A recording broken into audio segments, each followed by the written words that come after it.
in the road, play my shake what your mama gave ya. Oh yeah. We jumping round, Oh yeah. rolling on the ground. Oh yeah. My pride missing, someone please check the lost and found. I feel no shame, do it one more time when I drop it low and a dirty wine, nice a masquerade. I scream it flying when I hit the road, call it a cry. Now stop, drop, stop, drop, stop, drop, stop, drop, tick tock, tick tock, tick tock. We taking over the road, we gon' wind and shake that. Oh, taking over the road, we gon' wind and shake that. Oh, taking over the road, oh, taking over the road, oh, oh. Taking over the road, the road is taking over the road, we gon' wind and shake that. Oh, taking over the road, taking over the road, oh, oh. That's why I ain't gonna let nobody, just wanna walk my body. I ain't gonna let nobody smash dripping down my body. I gon' whine on somebody, line with anybody, falling on everybody, smash dripping down my body. Nobody, my body, my body, body. Nobody, my body. Somebody, my body, my body, body. We taking over the road. The road is taking over the road. Let me go, let me go. Taking over the road. The road is taking over the road. Good feeling, oh yeah. We chilling, oh yeah. All day, all night. Rum sipping, oh yeah. Boogie rolling, oh yeah. Drinks flowing, oh yeah. Meet new friends on the road, everybody glowing. Hey! You holding up the line. Stop wasting time. If juicy fruits in your ting, then get off the line. Every time you come round, you looking for something to try. Wine is so cheap, always browsing like samples. But when you go by, never mind, but come around. Green mango in season, you squeeze in the fruit. The riper the mango, the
man.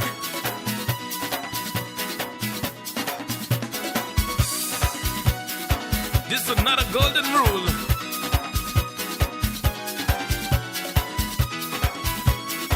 Take it and don't be no fool. Check this. You'll never see a dog barking at a parked car. You'll never see him barking if the car ain't moving. You'll never see people talking about you if you ain't going nowhere.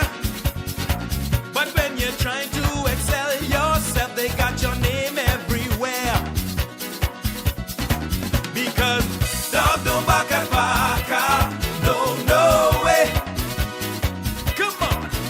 The only time they can start barking is when the car start moving.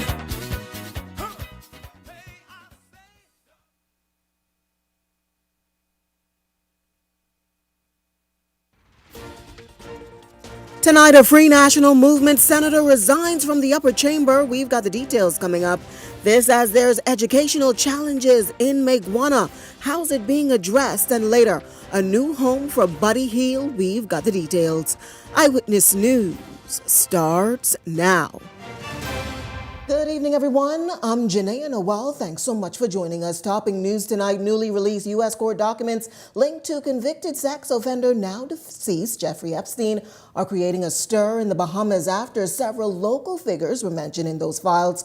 Among the names referenced in that material that surfaced today are the former Minister of National Security, Marvin Dames, businessman Sebastian Bastian, and also Adrian Fox. The documents were made public as a part of a civil case in the United States involving Epstein and his former associate, Jesselyn Maxwell. The records include depositions, email exchanges, and witness statements, many of which simply mention individuals who may have come in contact with Epstein during the years he operated in the Bahamas. Legal experts have stressed that a person's name appearing in those files does not mean they're accused of a crime or any improper activity.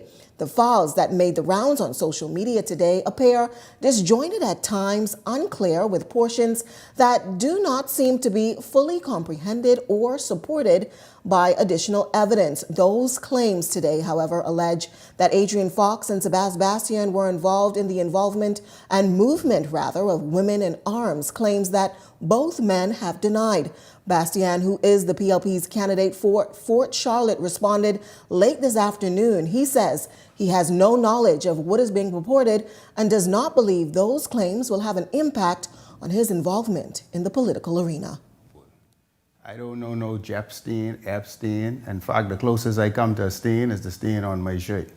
The Justice Department explicitly says that any mention of anyone in these documents does not establish credibility. Now, I sympathize with the victims. I hope and pray that anyone that was affected in his crimes are taken before the courts and without prejudice get the full brunt of the law. But other than that, I don't know nothing. I don't have nothing. I haven't met anyone. And my focus right now is on the advancement of my country. Coming up, people, allegations of this, allegations of that. You know, they say dog don't bark at Parker. And, you know, I know what I stand for. I know what my convictions are. I know what I've done in my past and my future and everything else. And I've never done any wrongdoings, and I have nothing to worry about. And if I have no concerns, and if anything, they can ask me whatever they want. You know, I have nothing to worry about. If they want, they can investigate. Tell the cows come home, and I invite them to do so. And I'm just going to focus on my work, and that's it. This news also reached out to former Prime Minister Dr. Hubert Minnis, who first appointed Bastian as an ambassador for the Bahamas. He reported that Bastian was investigated by the government of the Bahamas and also the receiving countries for his ambassadorship and was never found for any wrongdoings. Dr. Minnis reported to Beyond the Headlines host Shanique Miller and also to Eyewitness News just moments ago. Well, Bass was appointed as ambassador under my government. We would have done the appropriate due diligence. We found nothing, absolutely nothing wrong with him. And we appointed him. Yes, sir. So we found nothing. All right? So whatever is being said, I know nothing about it. The man was totally opened and above law.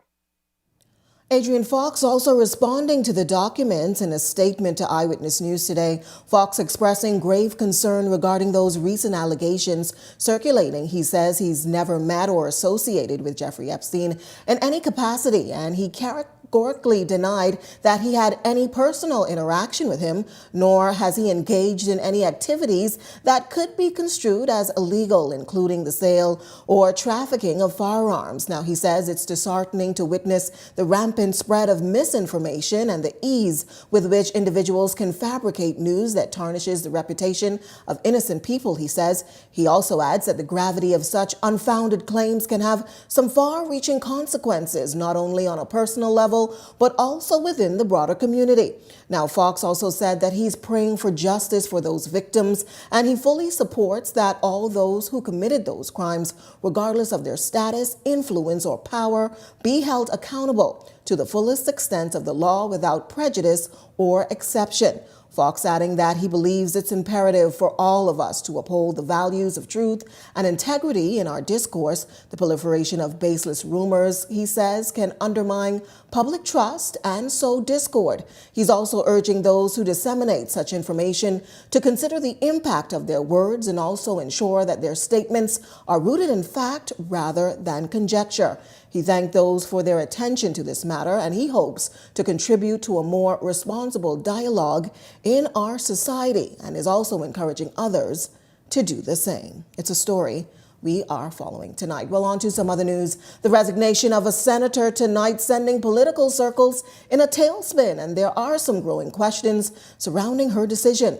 Our Jose Etienne was inside the upper chamber when that announcement was made. He joins me live in studio with the latest. Jose? Janelle, well, the elephant in the room tonight is the timing of former Senator Maxine Seymour's exit when a general election seems to be right around the corner. It was really a bombshell announcement, particularly to her colleagues who, while giving tribute, also struggled to make sense of a move that arguably defies political gravity. And so, Janelle, the question to Seymour was simple. Why now? But her answer did in fact leave more questions. Being able to serve in the Senate is such a blessing, and I don't take it lightly. To be able to pass laws, legislation to make a difference in our country is nothing that I take for granted. It was arguably a deflection to a question that remains, given that no one saw Seymour's resignation coming. There hasn't been talks in political circles about her being at odds with her party, despite not being on the ticket for the upcoming general election. In fact, she doubled down on her loyalty to the FNM. Service is continuous. And while I will not be running in the upcoming general election, I remain fully committed to the Free National Movement and its ideals. So I framed the question another way. What drove her to this point?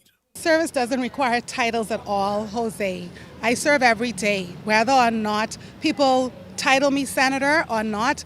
That's service to this country that I love and that I am proud to have been born in will continue. Nonetheless, she's wrapping up a nearly 5-year run as an opposition senator after being appointed by former Prime Minister Dr. Hewitt Minnis just before he was ousted as party leader.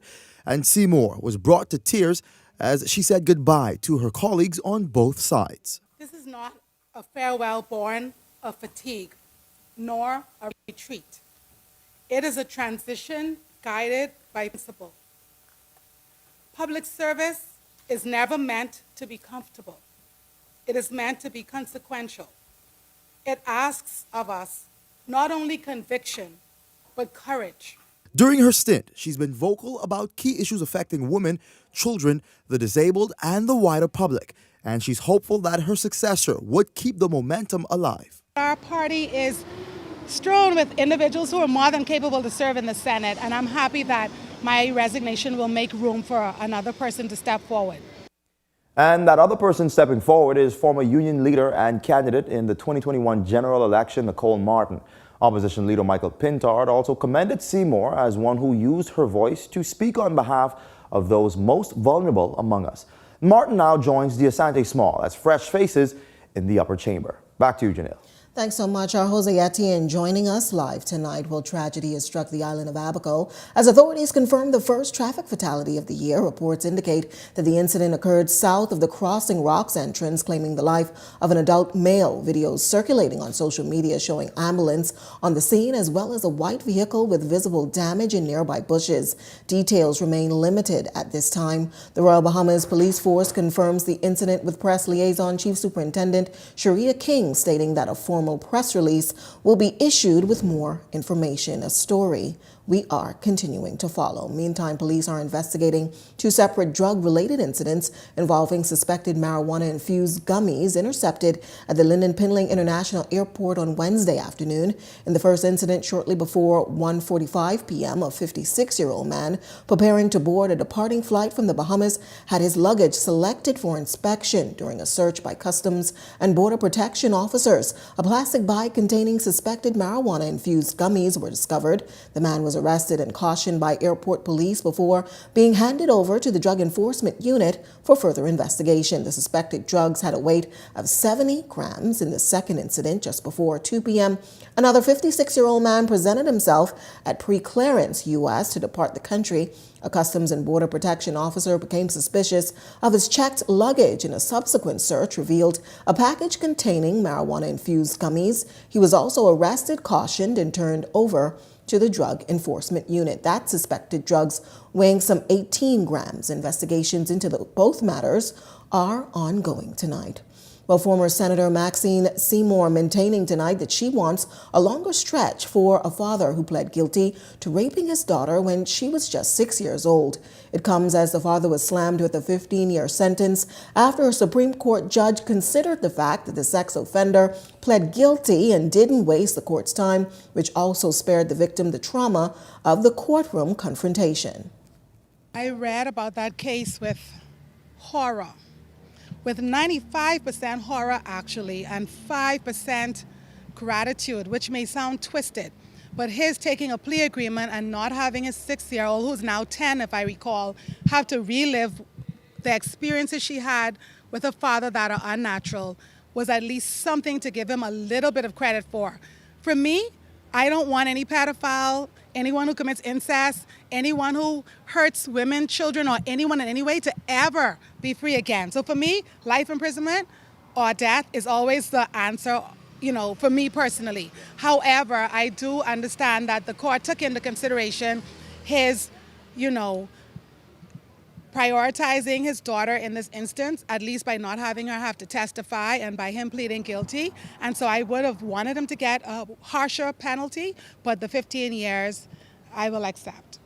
Seymour, however, says this incest case highlights a bitter truth that child victims would find themselves in intimidating court settings to testify if an accused opts to take the matter to trial. In those cases, she says victims should be able to testify in peace. I've looked into that, and we definitely need to have children be able to give their statements, whether virtually or in the presence of a qualified mental health professional or in whatever other way other than being face-to-face in a court with the person who harmed them. That's just absolutely not the way to go. And so I am in full support of alternate methods that are already in operation in other countries. And so all we have to do is study and look at what they're doing and leverage those best practices.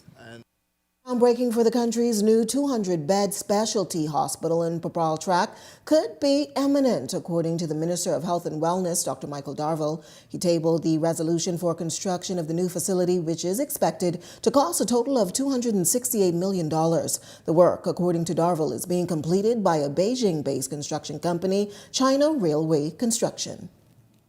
The financing will be at a favorable interest rate of 2% over 20 years, inclusive of an additional 5-year grace period. The Chinese Exim Bank will fund $195 million U.S. currency, approximately 70% of the total cost of the project, and the remaining $73 million will be funded locally or internationally or a combination of by way of the Ministry of Finance for the procurement of medical equipment and diagnostic equipment, inclusive of CT scans and MRI scans. Mr. Deputy, time for occupancy is somewhere between 30 to 36 months from the date of groundbreaking, and that will happen very shortly.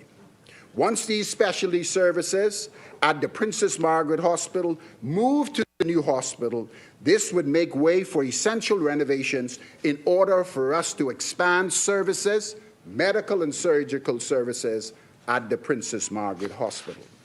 Government also negotiated in the construction contract for a generous amount of jobs to be offered to Bahamians, though he says government is still looking to up the ratio of Bahamian to foreign employees. In the contractor's report, it confirmed that 50% of the workforce will be Bahamian and 50% of the workforce of this project will be foreign workers. But I must admit that discussions are still ongoing for a better ratio of Bahamian construction workers. During the construction and recruitment assessment teams will operate on site in collaboration with the Department of Labor and Immigration. This process would allow for close monitoring of compliance, and skilled Bahamian workers will be registered, assessed, and where qualified, refer directly to the contractor for employment. Any violations to this agreement would result in fines to the contractor. On-site training programs will also be implemented to ensure that a project of this complexity, we have adequate transfer of knowledge. Well, as he underscored the challenges associated with dwindling health care, former Prime Minister Dr. Hubert Minnis called on the Minister of Health, Dr. Michael Darville, to put the new hospital project on hold. My last son is a physician who has gone off now to specialize. And he had stepped down from his employment at the Princess Margaret Hospital. And I asked him, why has he quit his job? Are they not paying you sufficient money? And he said to me, no, Daddy, money is not the issue. You cannot work under such stressful conditions when you sometimes cannot find syringes to take blood. You diagnose things, but you can't give individuals medication. See, I'm leaving to maintain my mental state, and many physicians are leaving for that reason. Well, Health and Wellness Minister Dr. Michael Darville in his response reminded the former Prime Minister that he too once served in this capacity and that challenges are not new or unique to the Davis administration. He maintains that the decision to move forward with the construction of the new hospital is the best route. Is that over the last 4 years, I have traveled and I've been in contact with many of my ministerial colleagues throughout the region and by extension around the world. The issue associated with this new pandemic of chronic non-communicable diseases is affecting all of the countries. And it's getting worse, which means that the demand on our tertiary healthcare facilities is going up and up. Like Guyana, Trinidad and Tobago, and now some parts of Barbados, all of us have the same manpower issues, and they're all building tertiary healthcare facilities that will help us. God forbid we have another pandemic. The Princess Margaret Hospital is not equipped to handle any form of mass infectious disease, and we would be confronted in the same situation you were confronted in, whereby you could not even take care of sick people because you focus on the pandemic. Meantime, the Davis administration, their plans to build that $268 million 200-bed hospital to ease the overcrowding at the Princess Margaret Hospital and also lower healthcare costs, funded mainly by a concessional loan from the Chinese Exim Bank. The facility will focus on maternal, child, and diagnostic care, though critics question the timing amid some ongoing issues. At PMH, Eyewitness News turning to social media, posing the question, should the government focus on upgrading PMH instead of building a new facility? 84% of participants voting yes, 16% voting no. Be sure to continue to participate in our daily digital polls as your voice matters. Meantime, the newly ratified Free National Movement candidate, Rick Fox, is now casting the blame on government for his company's failure to construct 1,000 green homes, Patina, which Fox is the principal of, entered into a heads of agreement with the government back in March of 2023 with the promise to construct at least 30 affordable homes in South Abaco that year alone, which has yet to materialize. However, Fox is accusing the government that they've failed to live up to their end of the bargain, which was to provide lots. That heads of agreement works both ways. Both parties have to deliver responsibilities. I await. I'm in a different position now. My life has changed by taking this role today, so the company is prepared to build any houses when the government of the Bahamas is prepared to execute on what their responsibilities are. Just to be clear, in that contract, there's not a dollar of the Bahamian people's money that is given to me, has been given to me, or my company, to execute any of these homes. Those homes were to be built with our company money. And so the fact that they haven't been built is a function of we haven't received the lots yet to build those homes for Bahamian people. If lots showed up, we would build homes. Well, attempts to reach government officials on these claims unsuccessful up until news time. On to some other news tonight. Anger and anxiety are growing among parents in Meguana who say their children are being left behind in the classroom. With key teaching positions unfilled and frequent power and internet disruptions, families are now questioning whether the education system on the island is failing their children. Linton Ritchie Jr. has the details tonight. The ministry promised us this teacher months ago, Miss E. They need a teacher in front of them, not a laptop. It's a disgrace. This is unacceptable. Parents on the island of Meguana are now calling the public education system a failure, blaming their children's plummeting grades on teacher shortages, resulting in an unstable virtual platform students are left to rely on as electricity and Wi-Fi issues persist on the island. In videos circulating on social media, parents at the Meguana Comprehensive School sat in a classroom on Wednesday, while a number of children are seen using the virtual platform. One parent can be heard revealing just how much she claims children are suffering. We already had 3 graduating class of failures. Are we going to go for the 4th? It's almost graduation again. It's a new year. Disgruntled mother Shanika Murphy making it clear that her children's right to a basic education is at stake. The internet sometimes are not up, and when it's up, the power is off. My children are failing because of whatever resources they have here in the school is not adequate. Education officials acknowledging the challenges on their part in the Meguana school system, telling Eyewitness News teacher recruitment has been scarce. PE teacher, a generalist, and math and science teacher. New hirees, when we ask them, would they serve in a family island or would they serve in the South, sometimes they decline our offer. Director of Education Dominique McCartney Russell says a science and mathematics teacher has expressed a willingness to sign on, but the search remains for a physical education and general education teacher. She hopes to fill the gaps within a 2-week period. Bahamas Power and Light Southern Regional Manager Pedro Marcelo confirming that for the month of January, there were 3 power outages, 2 of which were planned for maintenance, with residents notified 24 hours prior, and 1 connected to infrastructure challenges. And parents say for them, the only way forward is... We need teachers teaching our children to become leaders. What do they want? Thieves and robbers? Because guess what? That's exactly what's going to happen, because without education, you're not going anywhere in life.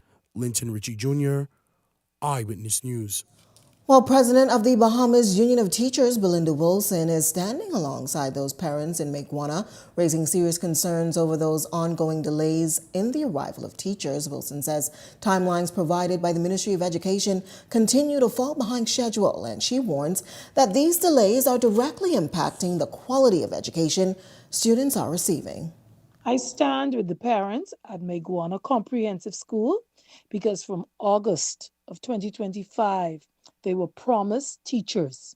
I've written to Minister Glenys Hannah Martin, to the Permanent Secretary, Lorena Brister, and to Director Dominic McCartney to ascertain when the teachers will be assigned to Mayagwana Comprehensive School. The virtual platform from day one was inadequate. The students are at a disadvantage. I impress upon the Minister of Education to ensure that the teachers are deployed forthwith. I say thank you to the teachers and the retired teachers who are at the school doing their best. BUT will be watching this situation closely. Meanwhile, Prime Minister Philip Davis, who's also the Member of Parliament for Cat Island, calling out two telecom giants tonight after his constituents, he says, have expressed deep frustrations with network failures on the island. Davis was pressed by reporters on what steps are being taken to remedy the issue, and while he kept his response brief, he suggested that it's an issue he's been quite vocal about. So can you respond to Cat Island residents complaining about phone outages for months now? I've been complaining about it myself to PTC and Alive. Meanwhile, Eyewitness News speaking with Dominic Petty, head of the Family Islands Technical Operations at BTC, who confirmed that there were power outages on Cat Island. He says services has now been fully restored and the disruption affected the southern part of the island. Due to a network transport issue affecting connectivity to that island. Since then, the service have been fully restored and it is stable. And we do acknowledge and understand the inconvenience. This may have cost the residents as well as the business. And so we appreciate their patience during that time. I also acknowledge the fact that there have been some very intermittent service over the past couple of weeks. That was directly related to our network. And so right now we are focusing on hardening the network just to ensure that these type outages be kept to a minimum in the near future. In fact, so in the next 2 to 4 weeks, we should be in a position where our network is a lot more hardened and wouldn't be as susceptible to such outages. Well, more reaction is rolling in tonight from the Free National Movement following the recent ratification of former NBA player Rick Fox as a candidate. This time, comments coming in from the party's national chairman, Eyewitness Smith, has the details. Now the candidates for the capital have been locked in across all major political parties. Political observers say the stage is set for several high-profile showdowns. One race already drawing early attention is the Garden Hills constituency, where incumbent Member of Parliament Mario Boleg is expected to face a fresh challenge from Free National Movement newcomer Rick Fox. For several months, Fox has maintained that he intended to contest a seat as an independent candidate before ultimately securing the nod with the Free National Movement. Prime Minister Philip Davis was pressed on Fox's recent ratification, given his previous role as an ambassador at large under the Davis administration. It's where he wants it.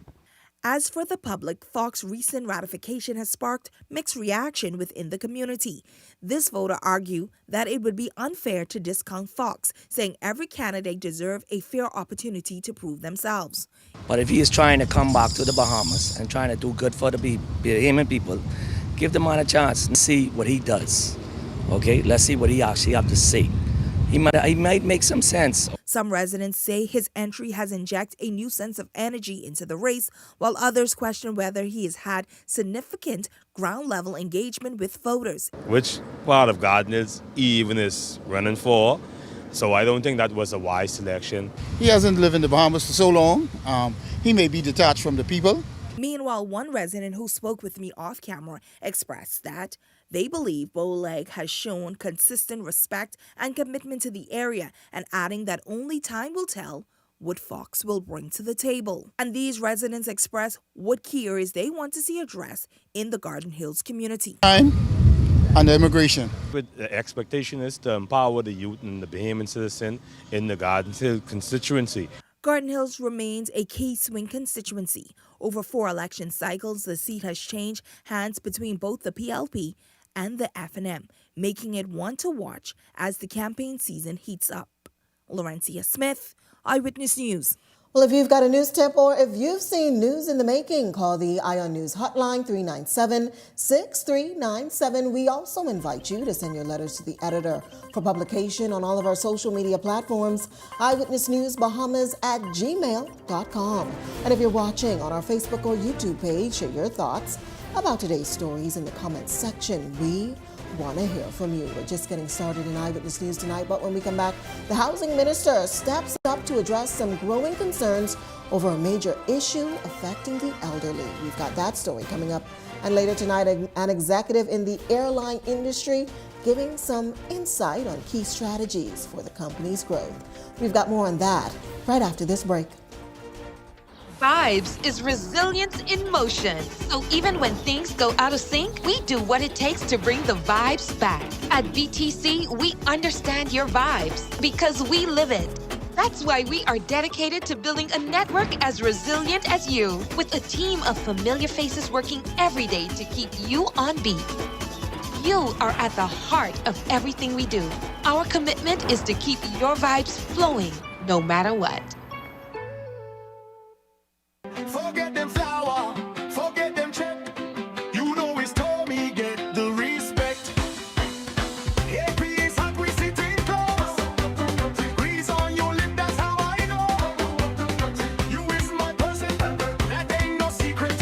You sharing, I might keep it. Love buckets. 8 tasty pieces of chicken, thighs and legs for just $20. Add a large side for $5. This February, love deserves a bucket. KFC, it's finger licking good. Captain Cash & Co. viral videos have shown you using what is said to be super speed to deliver cash to citizens around the world. Can you explain this? Those people are simply taking advantage of Cash & Go's Cash Now money lending service, our easy-to-use money lending portal. How does it work? Well, you simply enter your information along with a recent payslip, a picture of your ID, and then select your loan amount and the repayment term. We review it as soon as possible. And once approved, we could have your cash delivered to your mobile wallet, or we could send it directly to a bank of your choosing. Any more questions? No. Thanks, Cash & Go, man. It's Captain Cash & Go. Ready to insure your ride? Our new website is ready for you. Visit jsjohnson.com. Select coverages, go to Motor, and click Get a Quote. We have made it easier than ever to request a quote online. Fill in all the required fields. When you're done, hit Submit. You'll receive a response via email within 24 hours. Visit jsjohnson.com today.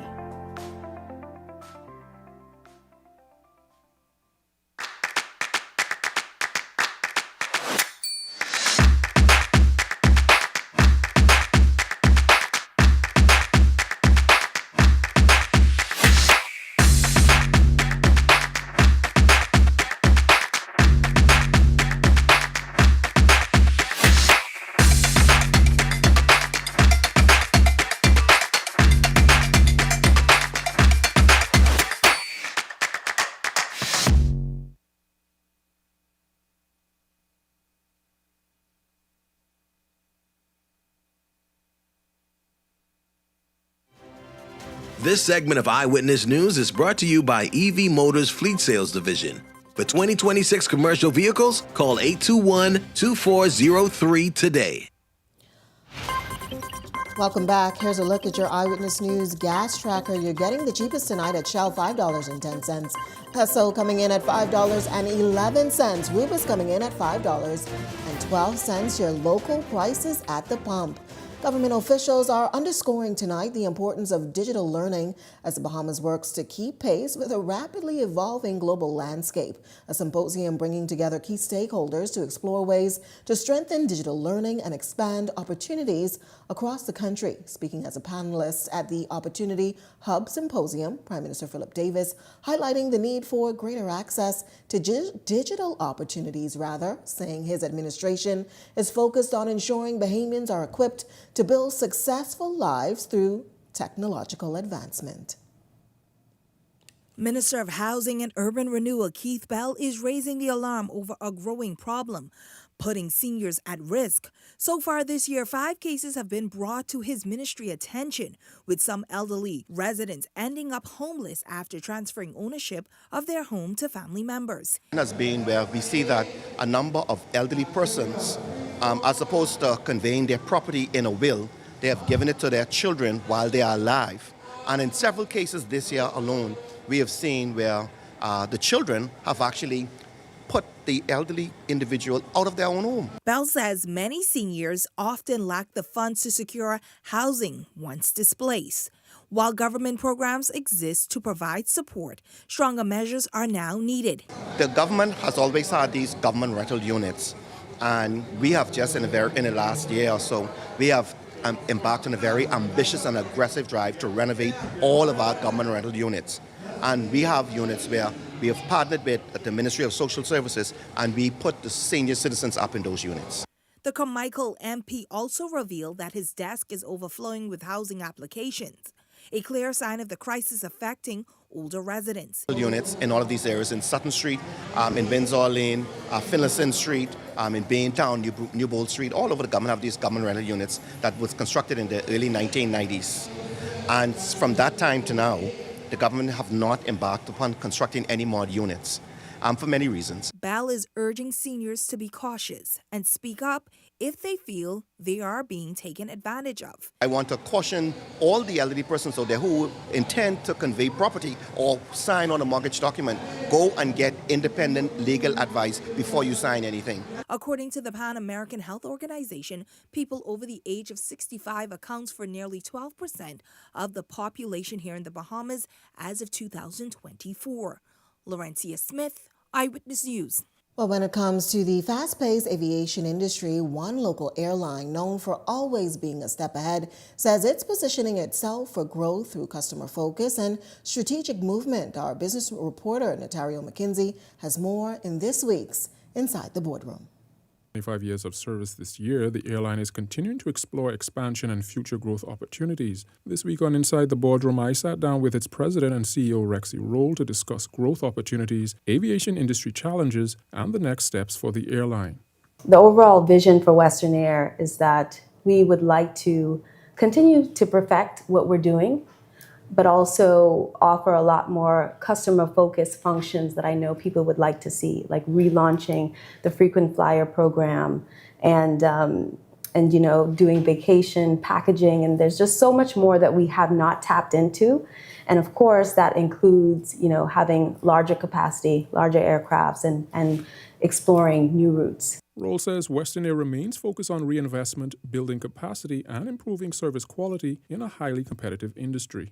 Behind the scenes, there's a lot of managing of your expenses, and also at the same time making strategic reinvestment into the company consistently. So for us, it's important not to cheapen out on the things that matter. After 25 years in business, Roll says she is most proud of the airline's team, its repeat customers, and the progress the airline has made. I'm most proud of the relationship we have with our frequent flyers. I'm certainly grateful. We can't do it without them, plain and simple. Beyond that, I am incredibly proud of our team. I think when you're in the thick of it every day, and you're just trying to get flights out safely and on time, you don't realize how much you have accomplished. Roll says that while the crew shortage is a global issue that has impacted many airlines, including Western Air, the company has responded by investing in training and building its talent pipeline. Crew shortage is certainly a challenge for us. It's a challenge across, as you mentioned, the industry. For us, it's been critical that we continue to reinvest in the talent pool. So basically, we have a varying mix of experience levels. We have what I like to call the OG rock stars who have been with us for a long time. They have a deep, strong level of experience and skill. We have folks, who've been with us for 5, 7, 8 years, and they offer great energy and offer a form of mentorship with the even newer guys that are coming in. Roll notes that while opportunities exist, the airline has taken a careful approach to expansion. We tend to really consider the impact of this growth opportunity.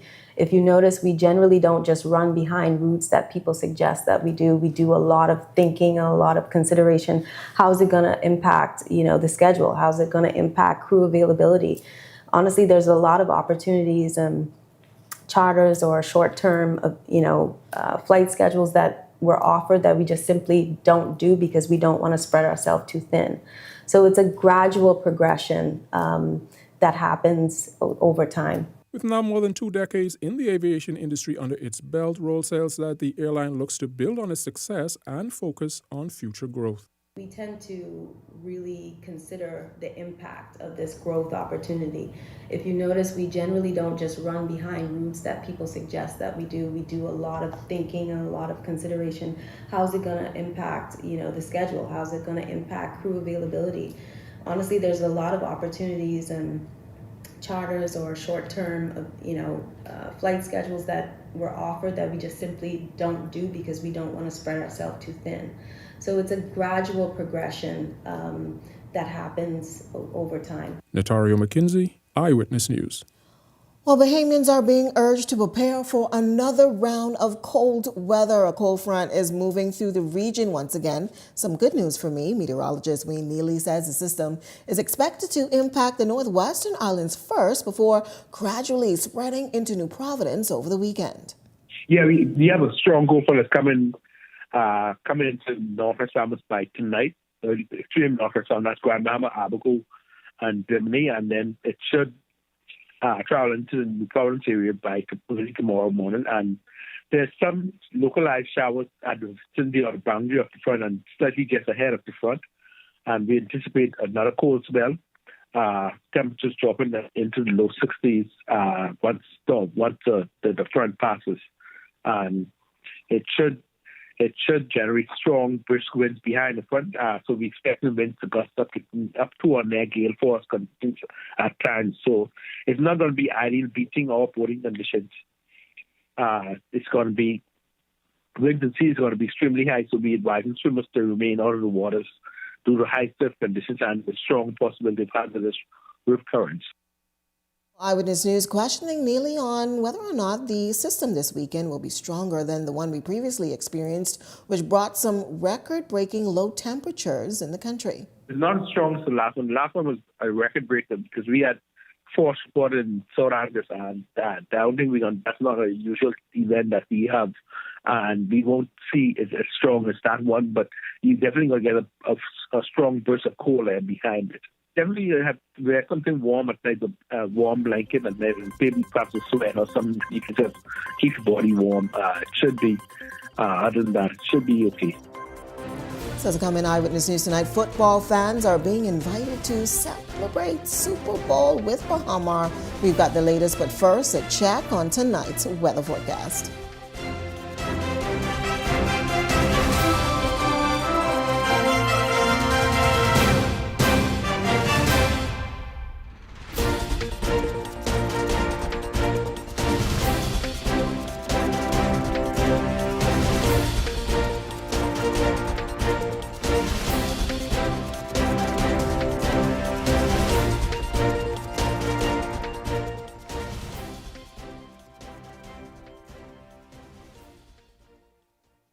Roses are red, violets are blue. If you love to save, there's a store for you. Super value and quality supermarkets. Rainbow sliced beets, 15 ounces, $1.49. Romaine hearts, 3-pack, $4.99. Fresh pork, $2.39 per pound. Danish spare ribs, $2.39 per pound. Sunny Delight smooth or tangy, 64 ounces, 2 for $5. If you love to save while you shop, you need to stop and shop at Super Value and Quality Supermarkets.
LED screens. It's going to be four-sided, so you can see the game at any location here on the field. We have a beer garden, so if you do like just to drink beer all night, you can sit down over there. We'll have some additional screens in that area as well. Well, so to come in Eyewitness News tonight, our Laurentia Smith has your latest check on sports right after this break. It's a Holy Frosty Christmas, and Wendy's and Coke is bringing the chill. This year, when you upgrade any Wendy's combo to a large, you can instantly win big with the Upgrade and Win Christmas giveaway. We're talking travel gift cards, gadgets, holiday treats, and prizes that make your Holy Frosty Christmas shine. Just upgrade your favorite lunch combo. Scan the QR code on your receipt to enter and let the holiday magic begin. Enjoy great tasting food and win big this Christmas with Wendy's and Coca-Cola's Upgrade and Win. Rules and restrictions apply. Tourism today. Bahamas tourism today. Every fish has a behavior. And if you've been doing it long enough, you learn the different fish behaviors.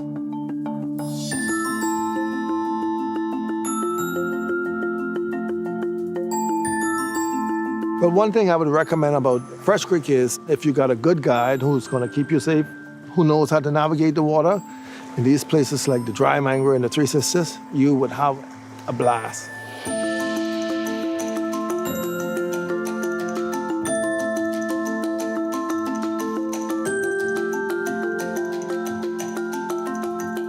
For bonefish, you know, you got two options. It's either wading or you do it from a skiff. For the serious guy who wants to go chase big fish, I prefer to do it from the skiff. I cover more ground from the skiff, but there's a lot of places here that you could wade, and that's an alternative.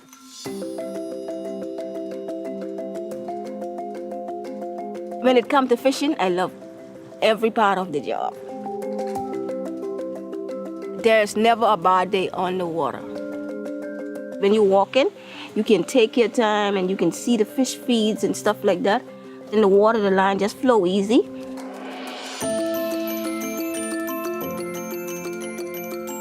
First timer with me will catch a fish, day one. Not bragging, but Teaching someone that's never done it before, they are like a sponge.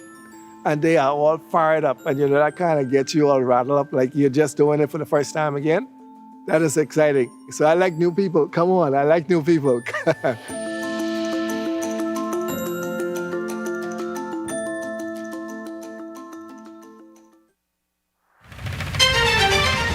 Why y'all keep trying to bring people back? 'Cause when if you're good, people you're good. retire, leave them. The English language doesn't permit that. Person, just man and woman, same person. Well, he certainly has nicer hair. Very dramatic. Ah, you are not one of us. So here's what- don't call our name in your mouth. Don't have nothing to say to us. You are not one But of us. personal emotions simply cannot float to the top. When you paying them pennies. No, but if you argue that you get what you pay for, I have to wonder, what do we pay you? Because That's not your business. If you renegotiate your salary, that's on you. The Parliamentary Registration Department wishes to inform the public that the National Voter Verification exercise is currently in progress. Verification confirms your voter details, reduces errors, and strengthens the integrity of the country's electoral system. Head to your nearest verification center with your Bahamian passport and your voter's card to get verified and be ready to cast your vote on Election Day. Your vote is your voice. One Bahamas, one vote, verified.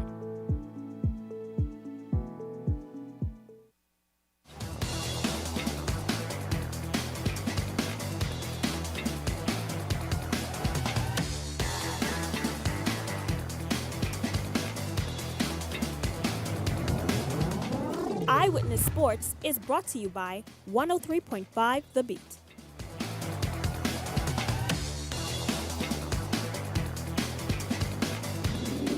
Topping the sports roundup, we're in the NBA. Veteran journeyman and Grand Bahama native Buddy Hield has officially been traded from the Golden State Warriors to the Atlanta Hawks just 24 hours before the end of the trade deadline. Heel won't be making the move alone. Golden State also sent Jonathan Kumingas to Atlanta in exchange for Kristaps Porzingis per ESPN. Heel joins Atlanta after 2 seasons with the Warriors. The 33-year-old is averaging 8 points, 2.5 rebounds, and 5.1 assists in just over 17 minutes per game this season, although he's shooting a career low of 34.2% from the three-point range. Drafted 6th overall in 2016 by the New Orleans Pelicans, Heel's journey has taken him from Sacramento to Indiana with a short stint in Philadelphia before landing in Golden State.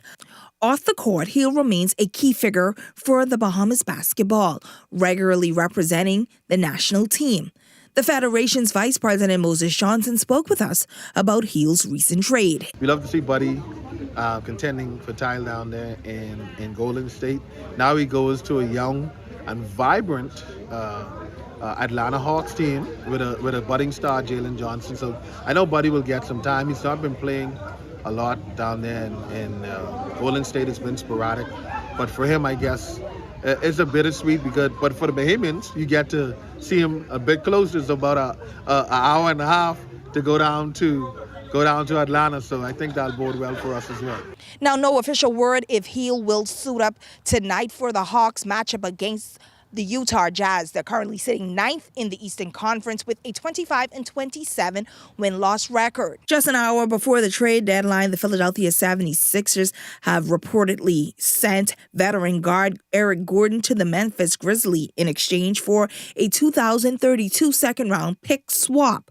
Gordon played in just 6 games for the Sixers this season, averaging 5.5 points and shooting an impressive 57.1% from the three-point range. The 18-year veteran will now continue his career in Memphis as he looks to make an impact for the Grizzlies down the stretch. Now, still talking sports, we're heading on over to Mingo Nation. The University of the Bahamas women's volleyball team is back in action in the New Providence Volleyball Association play recently, taking on the Lady Warhawks. UB had a slow start in the opening set, falling behind early 8-5. A serve run by right side hitter Devania Douglas helped cut that deficit to 10-9. But the Warhawks maintained control. UB trailed 16-11 and surrendered 4 unanswered points late, dropping the set 25-17. The second set proved to be the most competitive of the match as UB defense tightened up. The Lady Mingo stayed within strike distance, trailing just 11-10 and later taking a brief 22-21 lead. However, the Warhawks responded down the stretch, closing out that set 25-22. The third set was a tough outing for UB defensively. Leaps, but putting them in an early hole at 20-8. UB attempted a late push, narrowing the gap 20-13, but the Warhawks sealed that set 25-17 to complete the straight set victory, winning the match 3-0. First 2 sets, they came out, they started to play.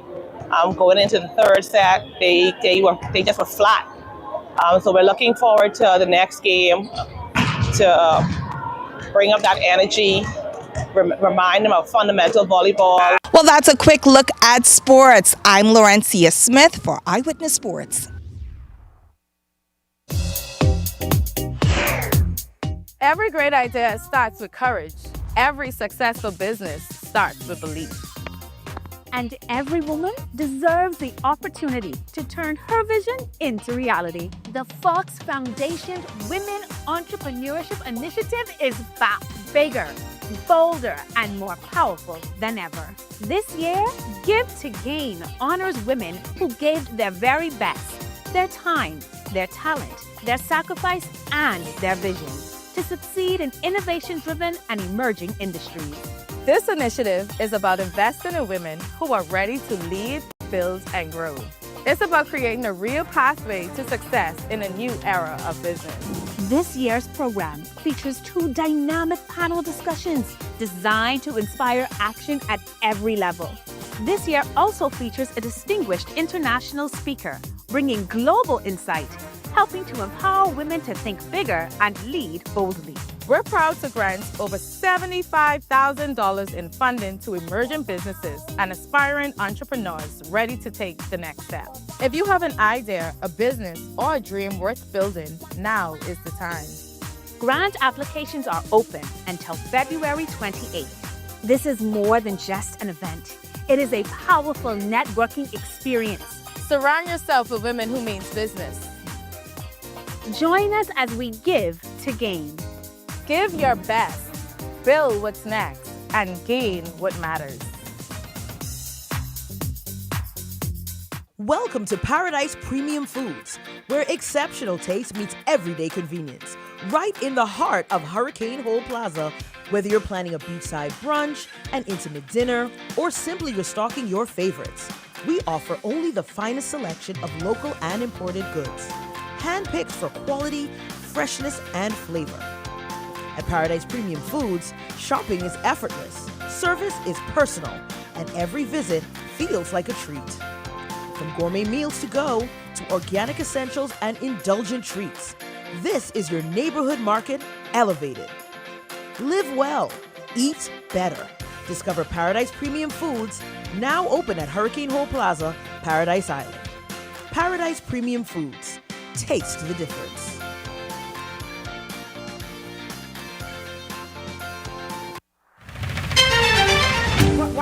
Why does it have to be one or the other? Why does it have to be popular and terrible? I think he's polished. I think he's poised. I think he's the voice people trust. But they're good young people. Name them. I wasn't going to name the first two, but I'm just saying. Why y'all keep trying to bring people back? Because when if you're good, people you're good. retire, leave them. You cannot be a coalition of independence. I get it. The English language doesn't permit that. The reason why the Negroes can get away with turning the whole thing into a paradise is because you all is one bunch of thieving, drug smuggling Negroes.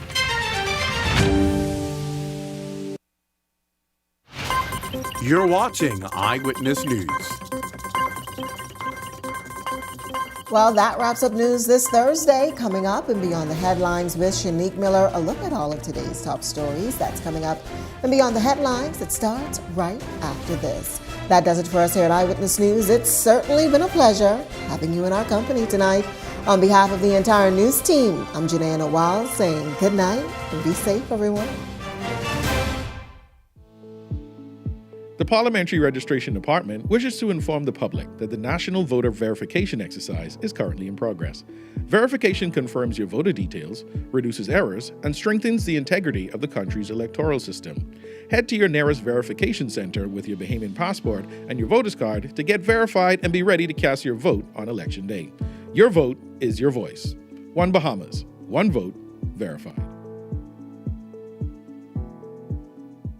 Okay, guys, this is what we doing today. We training for the bounce back. This 150K payday. Y'all ready? Yes. Y'all sweating today. Give me a 2 ball. 10. Give me another 2 ball. 15. You spin, right? It don't look so. It's 10K. Name these games after me. Food Dragon. Food Dragon. Cinema Classic. Cinema Classic. Yeah. Put that parlay in. Put that in.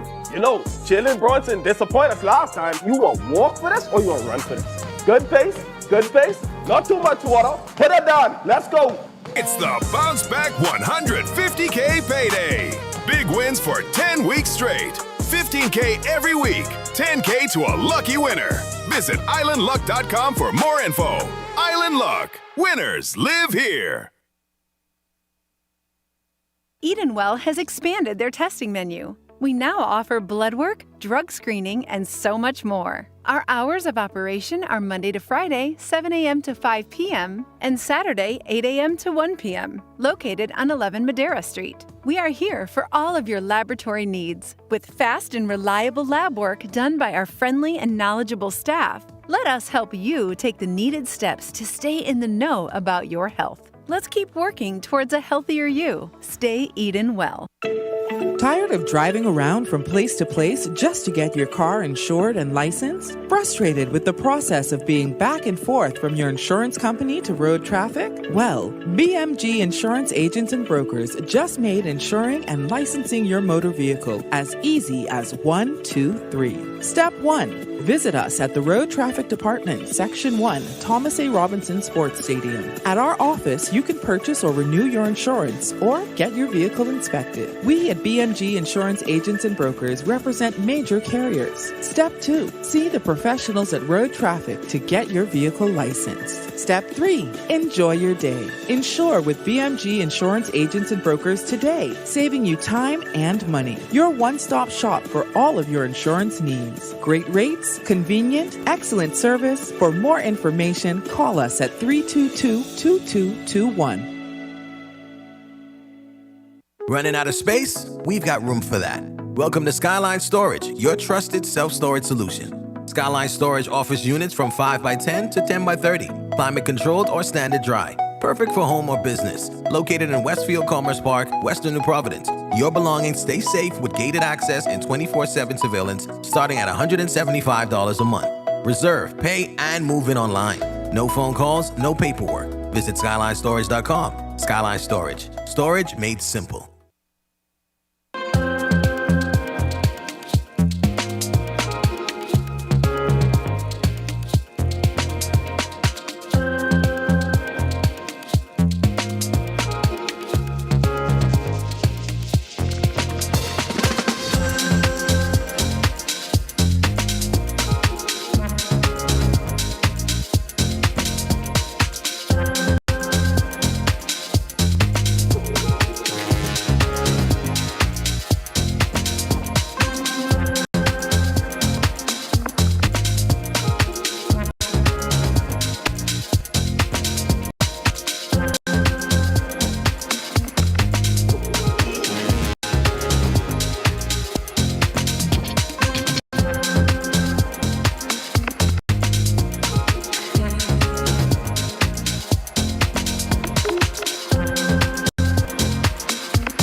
The Parliamentary Registration Department wishes to inform the public that the National Voter Verification exercise is currently in progress. Verification confirms your voter details, reduces errors, and strengthens the integrity of the country's electoral system. Head to your nearest verification center with your Bahamian passport and your voter's card to get verified and be ready to cast your vote on Election Day. Your vote is your voice. One Bahamas, one vote, verified. Okay, guys, this is what we doing today. We training for the bounce back. This $150K payday. Y'all ready? Yes. Y'all sweating today. Give me the 2 ball. 10. Give me another 2 ball. 15. You spin, right? It don't look so. It's 10K. Name these games after me. Fruit Dragon. Fruit Dragon. Cinema Classic. Cinema Classic. Yeah. Put that parlay in. Put that in. You know, Jalen Brunson disappointed us last time. The thoughts, views, and comments expressed by the hosts, guests, and callers on Beyond the Headlines are not necessarily those of management, ownership, or production unit of the Verizon Media Group. Beyond the Headlines is a production of ILTV Studios and cannot be reproduced or represented in part or entirety without express Verizon Media Group. Beyond the Headlines is the intellectual property of the Verizon Media Group. Copyright 2021.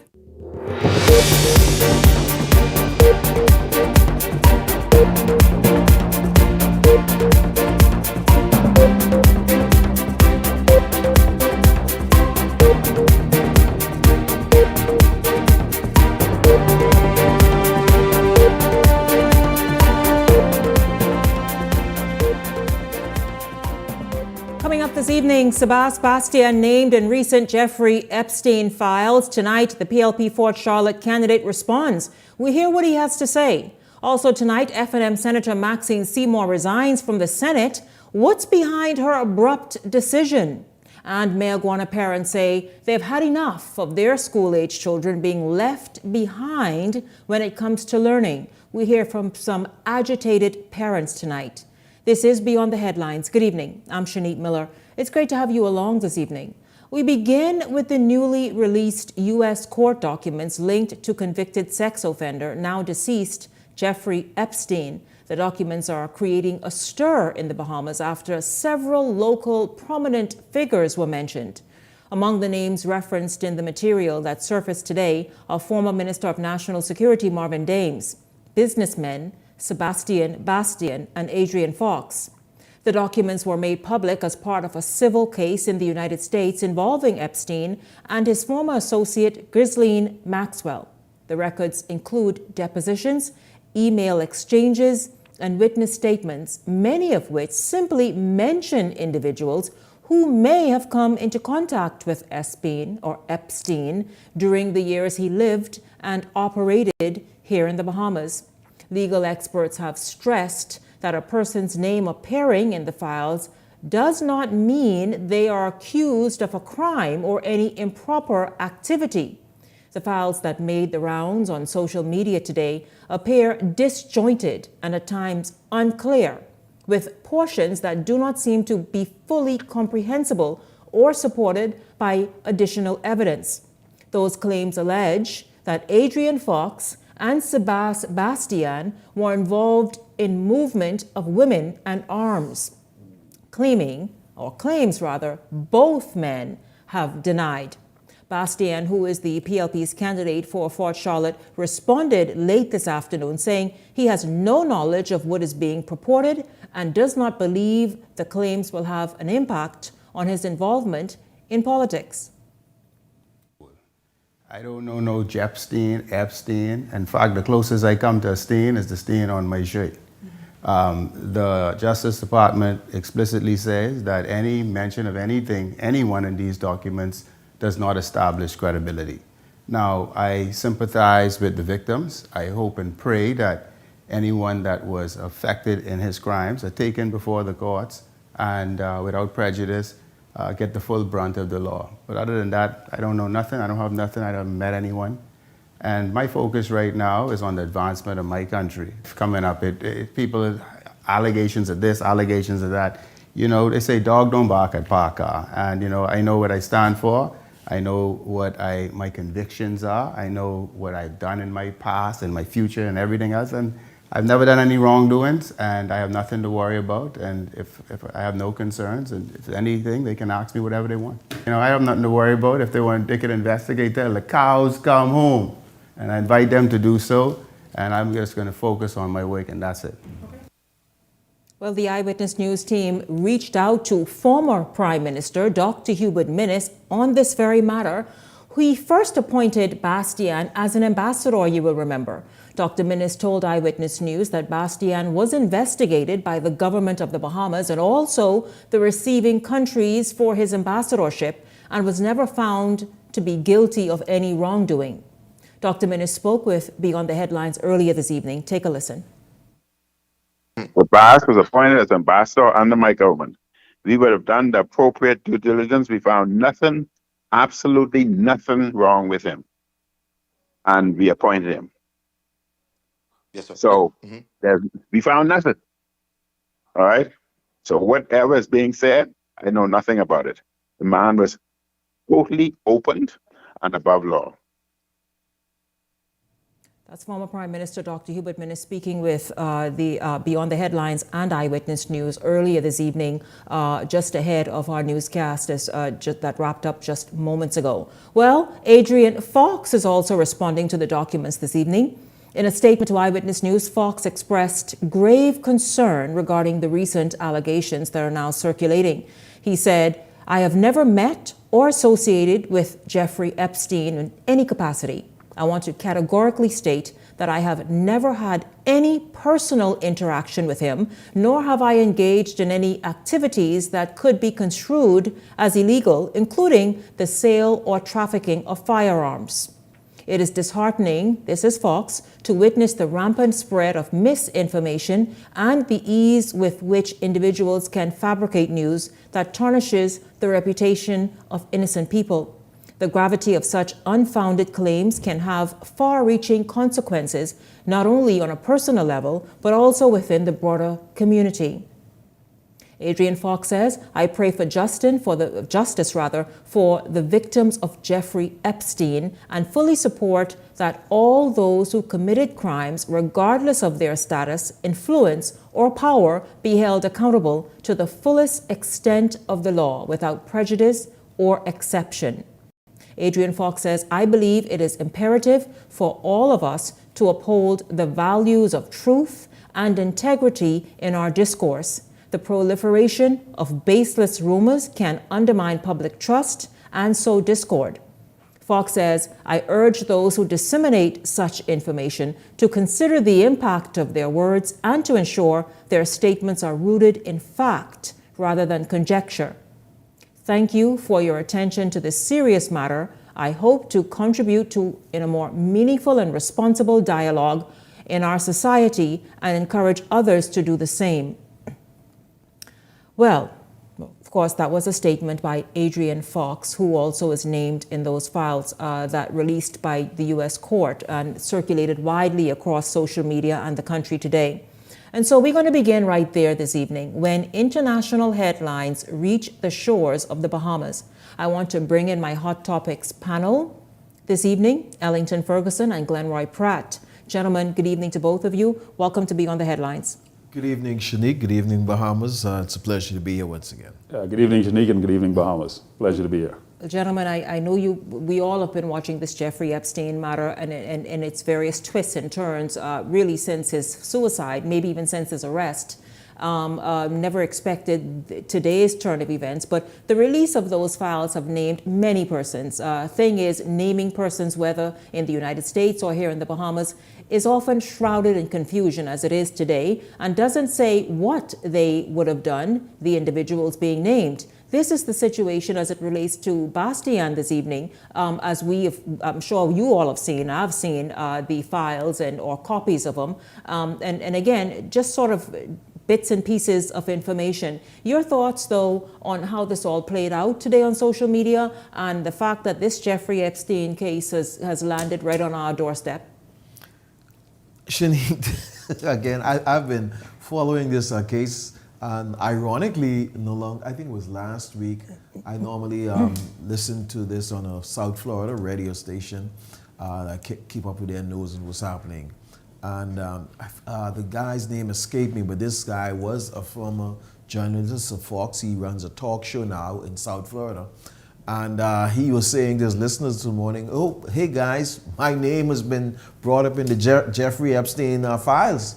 And they chuckled about it a while. Then he went on to read exactly what the email said. And it stated that, somebody was communicating with Jeffrey in an email, and they called his name, that they're going to a function where this Fox reporter is going to be at. It's going to be a crazy moment just being around him. And also, these files may have mentioned people's name, and in many cases recklessly, and we can't all just jump to conclusion because somebody's name is mentioned in these files for whatever reason. I think there's a lot of carelessness in how these things are being put out there. But we as the Bahamian public need to be careful when we read these things and to be careful to pass judgment.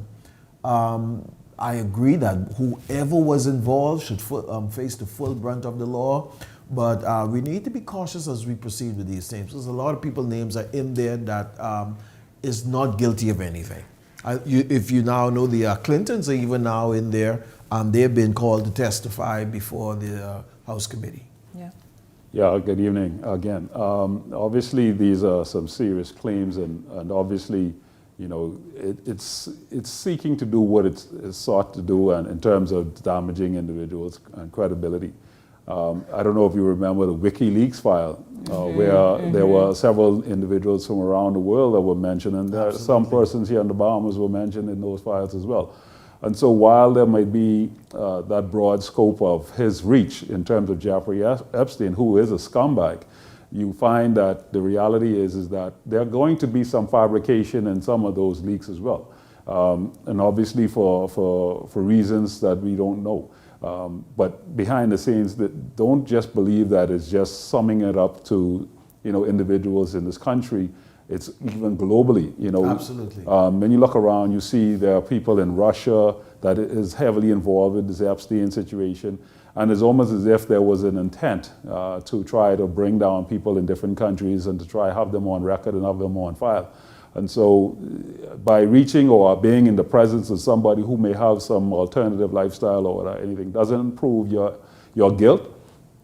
And so I agree with Ferguson in the fact that if any individual was involved in such acts and those behaviors, they deserve the full brunt of the law, and punishment is well deserving. But you can't just go ahead and conclude that based on the information that is projected that these things are factual and they are concrete in terms of what they're presenting. Absolutely. I remember just since the weekend with, I don't know if these are the same files or others that were released recently as well, where many United States prominent figures, their names came up, and it was said by news commentators that, listen, that sometimes your name is just mentioned, as you said, for someone saying they met so-and-so, and that is when I stopped kind of jumping to conclusions or forming opinions, because it's like, let this all play out and see, because oftentimes your name is mentioned sometimes for the most innocent thing. And see, Shanique, one of the things that we've got to take into consideration, even with his weird lifestyle, he was a person that moves around globally doing some whatever other businesses he do. So he would have reached out many people. My name could be called in that for some reason or another. I operated, I got to go look in the files in my transportation business to see maybe I would have chauffeured him. We just before I came here this afternoon. London, they're now talking about questioning the Prime Minister because it's now surfaced that their Prime Minister had some kind of relationship with. So the tentacles are broad as it relates to people up top that he may have had some type of association with. We just want to make sure that you didn't have those lewd and lascivious activities involved that he was involved in, that you wasn't involved in them. But also, don't forget now, the other side of this equation is the fact that there are millions more documents that are out there. If the documents that they've released thus far have pictures and some gross stuff that you saw, yes. Imagine what they are not putting out there, and who they are protecting. And the chips fall where they may. And what's been redacted, you know? Oh yeah, a lot of redacted. The chips fall where they may. So it's some serious information out there. Absolutely. But listen, you all, another story that's getting people's attention and talking and questioning. The resignation of Senator Maxine Seymour, of course, catching many off guard today, mounting questions surrounding her decisions. Very quickly, gentlemen, what do you suppose led to her decision to immediately, really, tender her resignation as an opposition senator? I saw some of the commentary in terms of the fact that she made it clear that, she's paving the way and making a personal decision and all that stuff. And I know some people will look at it with a jaded eye and believe that it was some vaccine scenarios that transpired. The potential reality is that she may have just cleared the way for somebody who has a longevity in the political arena. She has not offered herself, and she took herself out of the race, and obviously putting herself in the back burner relative to the political arena. And now you have somebody who is now appointed in her stead, who is seeking to continue her political reign. So obviously, it just makes sense from that perspective. Shanique, Maxine Seymour has been one of the strong voices of the Free National Movement in the Senate. She really stood tall. She stood up on occasion, especially when it comes to issues relating to women and girls. And I must applaud her for the work that she's done in the Senate. Yeah, she's been very passionate about this. However, this announcement, I kind of looking at this with question marks. I listened carefully to her wording and it was not something where you're going off and we're going to have a departure party or farewell party. I didn't get that from her words. What did you get? I get that there's something stirring up in the bottom of the cup and it ain't hot cocoa. It's cold out there. I wish it was some hot cocoa. But something is stirring up in the cup and it ain't hot cocoa. There's some uneasiness based on her words. And well, was she just decided do you think she was forced to make room for Nicole Martin? I don't think it is that simple. No. Oh. I don't think so. Well, I'll tell you, I saw in the food store a few days ago, why didn't you nudge me? We said hello as we passed each other. Why didn't you say Shanique? Maybe she was still trying to work things out at that point. No, I believe, listen, even if she didn't want to move off the scene at the time, that the reality is, again, if you are asked to do so in the interest of the party, and if you are a supporter and a team player, you would do what you need to do. And she did it gracefully. And the fact is, at the end of the day, you can't fault her for that. No, you can't. And because remember, you all, Nicole Martin, it was said to be sort of out front in terms of hoping to secure Nassau Village. That didn't happen. And so I imagine the decision was made very quickly. Seymour has made it very, very clear she doesn't intend on running. Correct.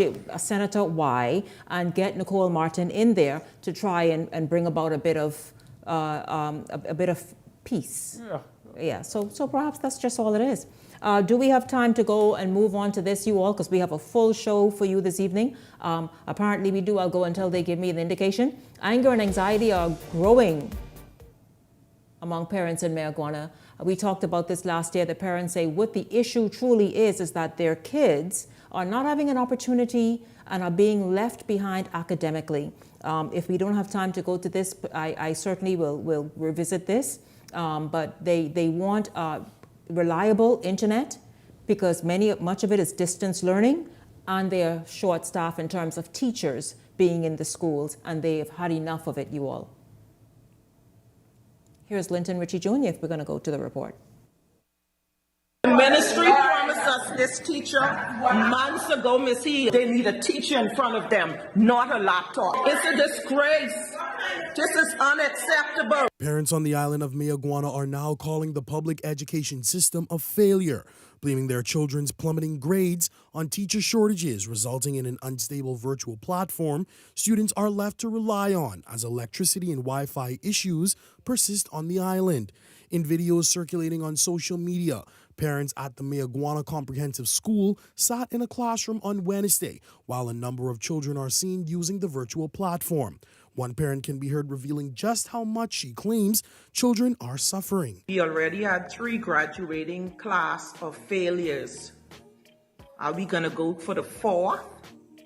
It's almost graduation again. It's a new year. Disgruntled mother Shanika Murphy making it clear that her children's right to a basic education is at stake. The internet sometimes another, and when it's up, the power is off. My children are failing because of whatever resources they have here in the school is not adequate. Education officials acknowledging the challenges on their part in the Mayaguana school system, telling Eyewitness News teacher recruitment has been scarce. PE teacher, a generalist, and math and science teacher. New hirees, when we ask them, would they serve in a family island or would they serve in the South, sometimes they decline our offer. Director of Education Dominique McCartney Russell says a science and mathematics teacher has expressed a willingness to sign on, but the search remains for a physical education and general education teacher. She hopes to fill the gaps within a 2-week period.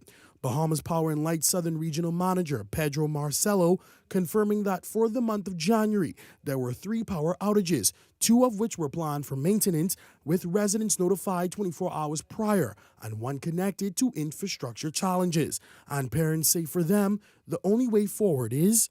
We need teachers teaching our children to become leaders. What do they want? Thieves and robbers? Because guess what? That's exactly what's going to happen, because without education, you're not going anywhere in life. Linton Ritchie Jr., Eyewitness News. I know we're a bit short on time in this segment, but I just want to bring very quickly Ellington and Glenroy in. Your thoughts about this. And we discussed this on the show last year about the teacher shortage and the internet challenges. Your thoughts? At this day and age and this time, it's a downright disgrace and shameful that our children have to suffer in such a manner when the resources are obviously around to be able to fix some of the challenges that they have. But I'll also say this. If the government is finding it difficult to bring teachers down there, then maybe find individuals who live there, who want to stay there. Give them an opportunity to train them and equip them to be able to become, temporary teachers or whatever. Teachers' aides, anything. Teachers' aid or anything that can support the learning of our children. We cannot afford in our economy, in our world right now, to have our children being behind based on the challenges that we see happening. And this needs to be fixed forthwith. Absolutely. There's no excuse for this. We have a population of people there. There are students there, and we need to do everything within our power to make sure that those students have a fair opportunity, just like any student in New Providence, Grand Bahama, Exuma, or Eleuthera, to get an education.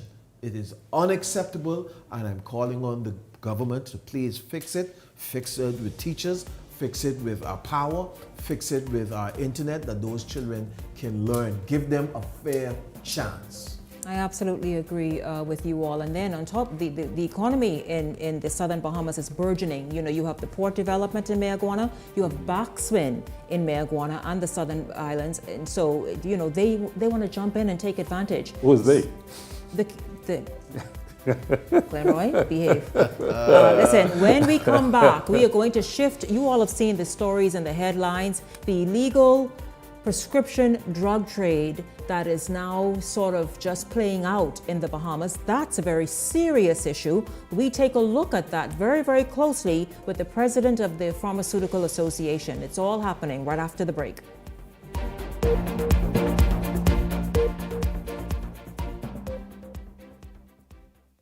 Hey, it's your boy Charlie Bahama here at Superwash. And you know how Superwash always have the latest and greatest model of washer and dryer? Well, they thought it's about time they get the latest supermodel as well. Wait a minute, Mr. Charlie Banana. Just because Superwash always changing and upgrading their machines, I mean they gotta change those spokesmen. They got the newest washer and dryer, and they're always upgrading all their locations. And these two models ain't gonna change. Superwash, they washes you, cleans you, presses you 24/7. Running out of space? We've got room for that. Welcome to Skyline Storage, your trusted self-storage solution. Skyline Storage offers units from 5x10 to 10x30, climate controlled or standard dry. Perfect for home or business. Located in Westfield Commerce Park, Western New Providence. Your belongings stay safe with gated access and 24/7 surveillance starting at $175 a month. Reserve, pay, and move in online. No phone calls, no paperwork. Visit SkylineStorage.com. Skyline Storage. Storage made simple. Every great idea starts with courage. Every successful business starts with belief. And every woman deserves the opportunity to turn her vision into reality. The Fox Foundation Women Entrepreneurship Initiative is back, bigger, bolder, and more powerful than ever. This year, Give to Gain honors women who gave their very best, their time, their talent, their sacrifice, and their vision to succeed in innovation-driven and emerging industries. This initiative is about investing in women who are ready to lead, build, and grow. It's about creating a real pathway to success in a new era of business. This year's program features 2 dynamic panel discussions designed to inspire action at every level. This year also features a distinguished international speaker, bringing global insight, helping to empower women to think bigger and lead boldly. We're proud to grant over $75,000 in funding to emerging businesses and aspiring entrepreneurs ready to take the next step. If you have an idea, a business, or a dream worth building, now is the time. Grant applications are open until February 28th. This is more than just an event. It is a powerful networking experience. Surround yourself with women who mean business. Join us as we give to gain. Give your best, build what's next, and gain what matters.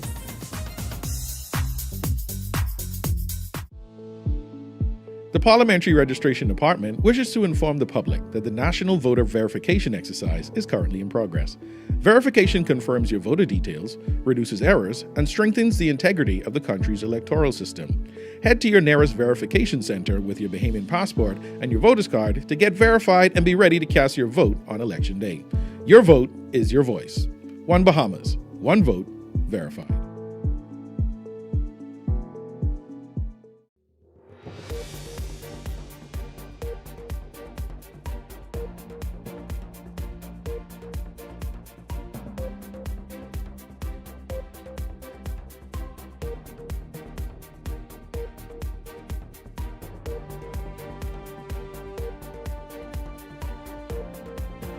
Coming up tonight, a look at the illegal prescription drug trade and the dangers it poses in the Bahamas. Tonight, The president of the Bahamas Pharmaceutical Association joins me to talk about it. Also this evening, you want to stick around. Ian Thomas and Direct Marketers is here to help you identify the best deals ahead of the weekend. This is Beyond the Headlines. Good evening. I'm Shanique Miller. It's great to have you along this evening.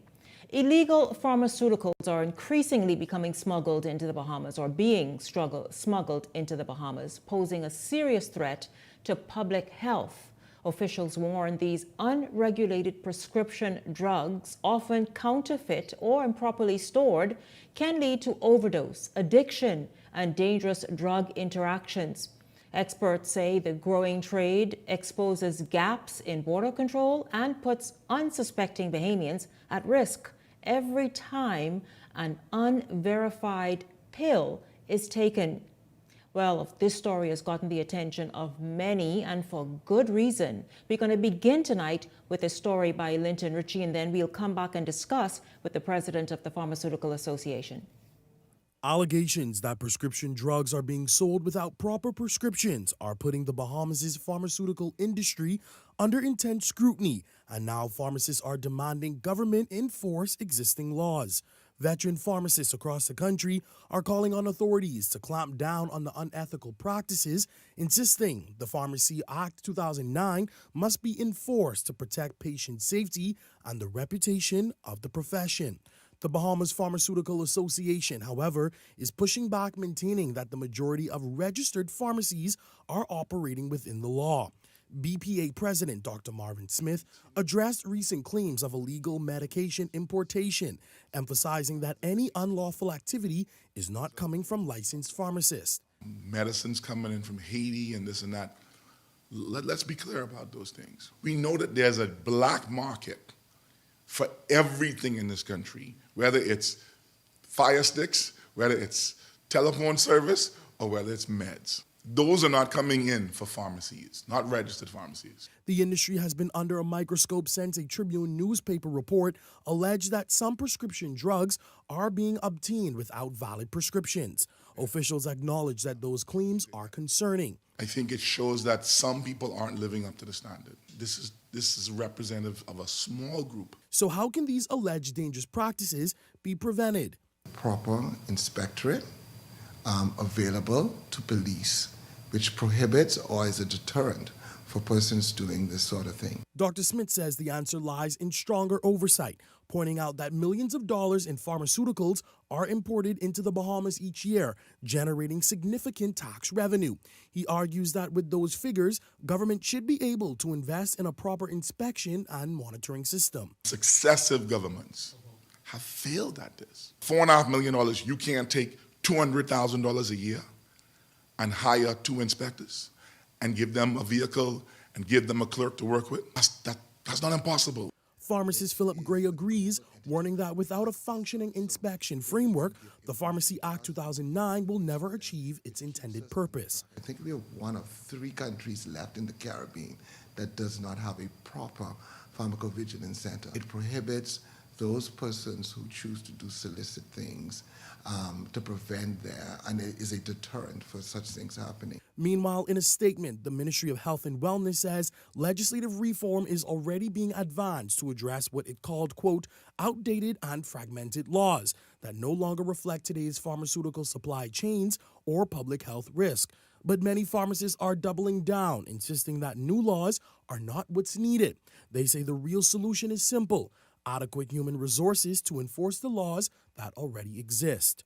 Linton Ritchie Jr., Eyewitness News. So there we have it, of course, as Linton mentioned in his story, the Tribune broke the story and it's gotten a lot of attention. You saw the Bahamas Pharmaceutical Association, the Medical Association speaking to this issue because we see the dangers already. And I will ask the president whether or not this is a part of it. But if you've watched anywhere in the United States and paid attention to in certain states what's happening, one, the use of prescription drugs is on the increase, and that has its fair share of issues. In fact, deadly in many instances, especially when it's unregulated or you are deciding you're going to take it independently or independent of the medical professionals. And then opioids, that also is a very serious thing. And so we're going to jump in right there this evening and talk about, one, the laws on the book, but just how pervasive already is the sale of illegal prescription drugs here in the Bahamas. Welcome to Beyond the Headlines, Dr. Marvin Smith. Dr. Smith is president of the Pharmaceutical Association.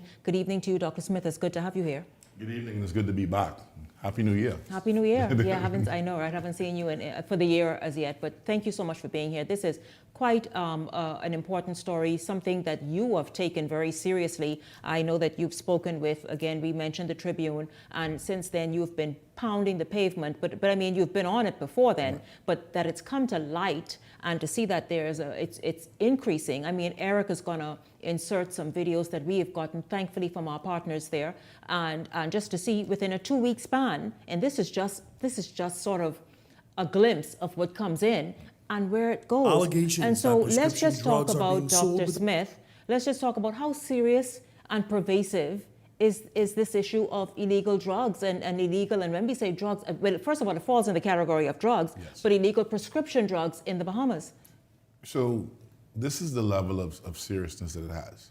If it impacts one Bahamian adversely, it's a serious problem, because nothing is more precious than the health of a person.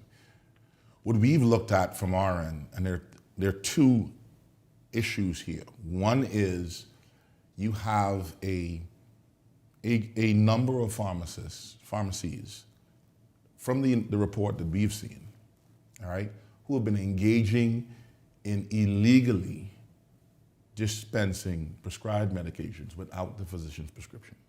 That's what the report indicates. So just so we know, pharmacists cannot prescribe medication? No, not in this country, they cannot.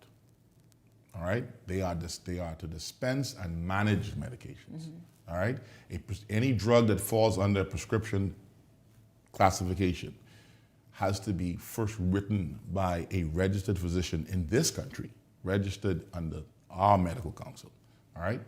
And so it's very appalling and disappointing that some of our colleagues within the profession have taken to this practice.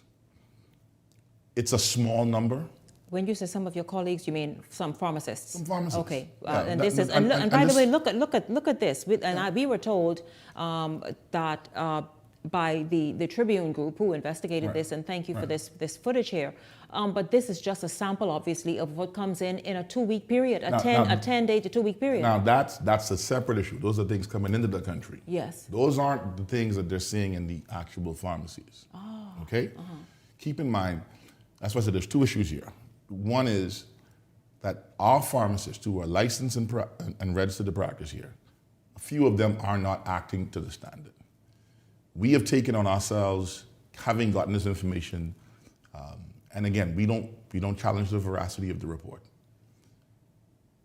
We are addressing those issues within our association, within our owners group. I reiterate, and I will say this publicly, what I've said to them in private. All right?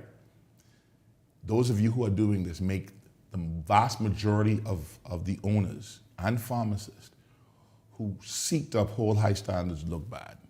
We're not going to put up with it. We're not going to cover for people. We're not going to hide people. We said to them, stop. Cease your practices, these illegal practices, and come back to the standards that we're supposed to have. If you do not, you're going to be on your own.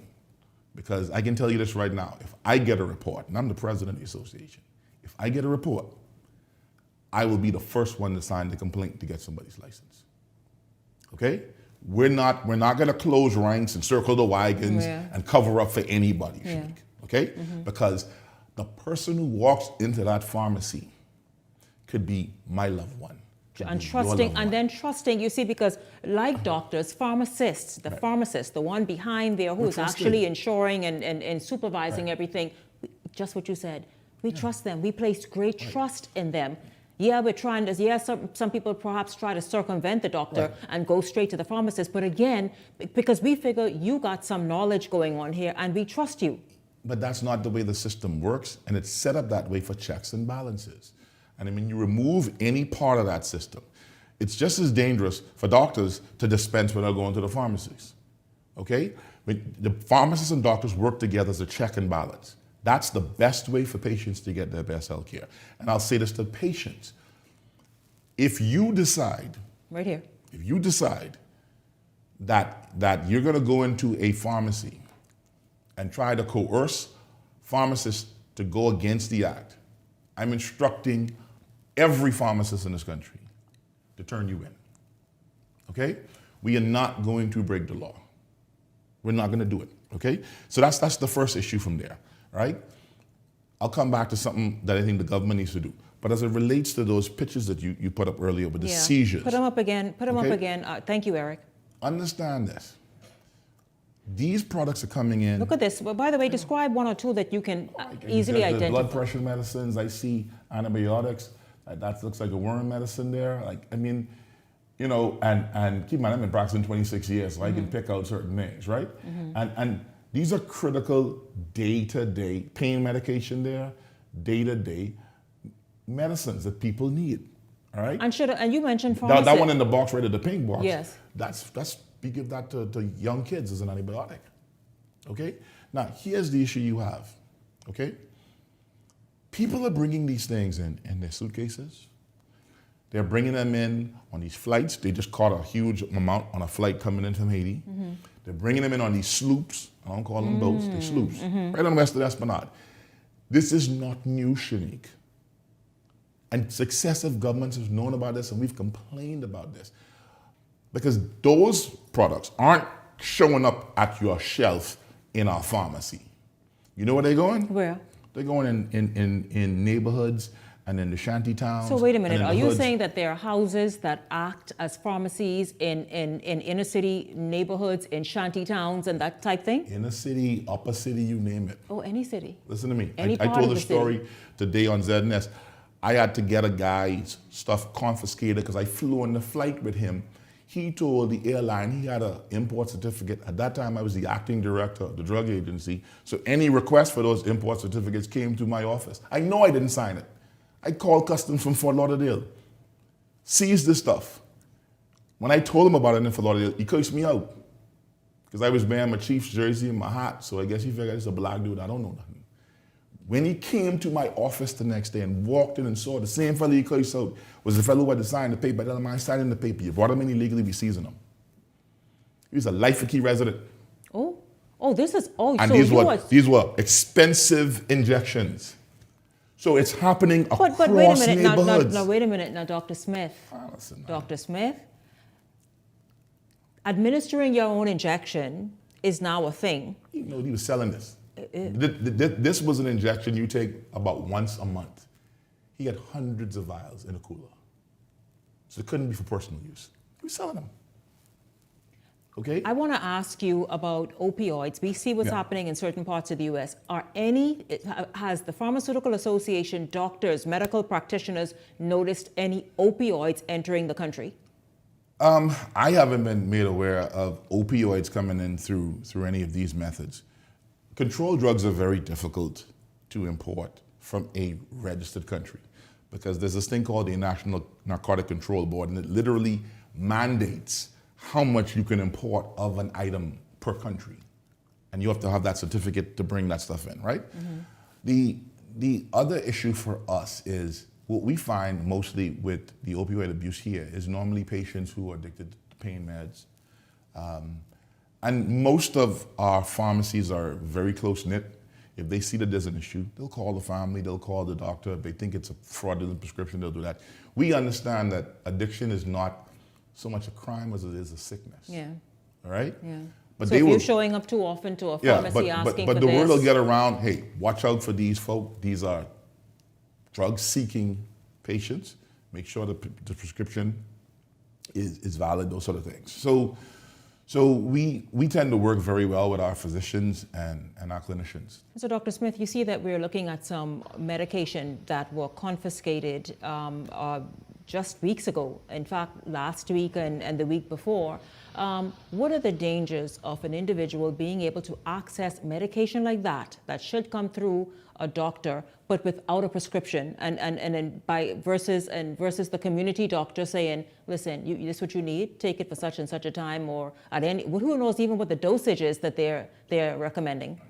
So the issue here is that, one, first thing they teach in pharmacy school, medicine is beneficial in the right dose, useless in a subtherapeutic dose, and a poison in an overdose. So the dosing. These people are dosing themselves, okay? That's a big issue. Two, is the product actually something that they actually need? That's another thing. All right, do they need something else to take it with? All these things. Would it interact with something they're perhaps on? They're on. Is there an opportunity for us to use non-pharmacological treatment rather than what we're using? But more so, is the product even good? Is that product expired? Has it been relabeled? This is what I wanted to ask you. And understand that the product coming from Haiti. That is what I wanted to ask you. You know why the products always come from Haiti? Why? Because everybody dumps drugs on Haiti. Everybody in the world says, oh, we need to donate. We got to do a mission trip. We got to do something. And they just come and they dump all the stuff in Haiti. It sits there, never gets out. And then when people are ready to do it, they sell it. That's been happening from I first started working here 26 years ago. Oh my God, and this is what I wanted to ask, because they're coming from Haiti. We've seen what's been happening in Haiti even recently. Surely those drugs cannot largely be out of date or whatever. I wouldn't stake my next month's salary on it. You know what I'm saying? Like you can't trust anything coming out of the back door, particularly if it's coming from Haiti. Right? And that's not to disparage Haiti, that's just no, because we see what's there. I mean, if you're going to get I've never heard of people getting medication from Haiti. It just doesn't happen. So obviously, it's something. How regular and common it is for whether it's the Life at Key resident, the shanty town, the inner city house, the wherever it is, to be doing just what we're talking about, selling medication. Listen, my first case in Grand Bahama was we got patients coming in. And they couldn't remember whether they were supposed to take the red or yellow or the red and black. And they brought them into the hospital. And I was like, we don't carry this here. Where did you get this from? And one of my technicians pulled me aside and he said, look, they get that right from Miss So-and-so in 8 Mile Road. All right? And, I was a young, brash pharmacist at the time. I didn't. So everybody just noticed and nobody cares. Nobody does anything. Well, that's Miss So-and-so, right? I made a complaint. We got the police. We went down there and we got the stuff. All right? Fast forward. I just had to report somebody the other day for advertising to sell Botox out of their back trunk. No way. Advertising to do what? Sell Botox. Sell it to who? What do you mean? To people who want Botox. Out of their back trunk. You're gonna sell to they're gonna so you sit someplace on a crate by the back trunk while they inject it into you somewhere. Yes. So that's 2,000 me as a rookie pharmacist. Oh my gosh. And 2026 me. This is what I heard. I understand there because I've been speaking with doctors recently about whether it's the Botox or any other kind of thing. Botox, the GLPs, all the Ozempics and those sort of things. They do that in the back trunk. Yes. And so listen, we have to have a proper inspector, okay, at our airports, at our shipping ports, all right?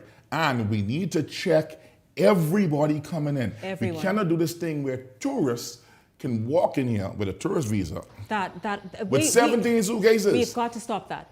And they just go, just walk on through. You need to know, because yes, if they brought in drugs like coke or guns, that's going to get scanned at the airports. No one's checking if it's meds. And they're coming in with suitcases of stuff. All right? We have to stop this from happening. The Pharmacy Act right now empowers the minister to appoint a full-time public servant pharmacist to be an inspector for the council.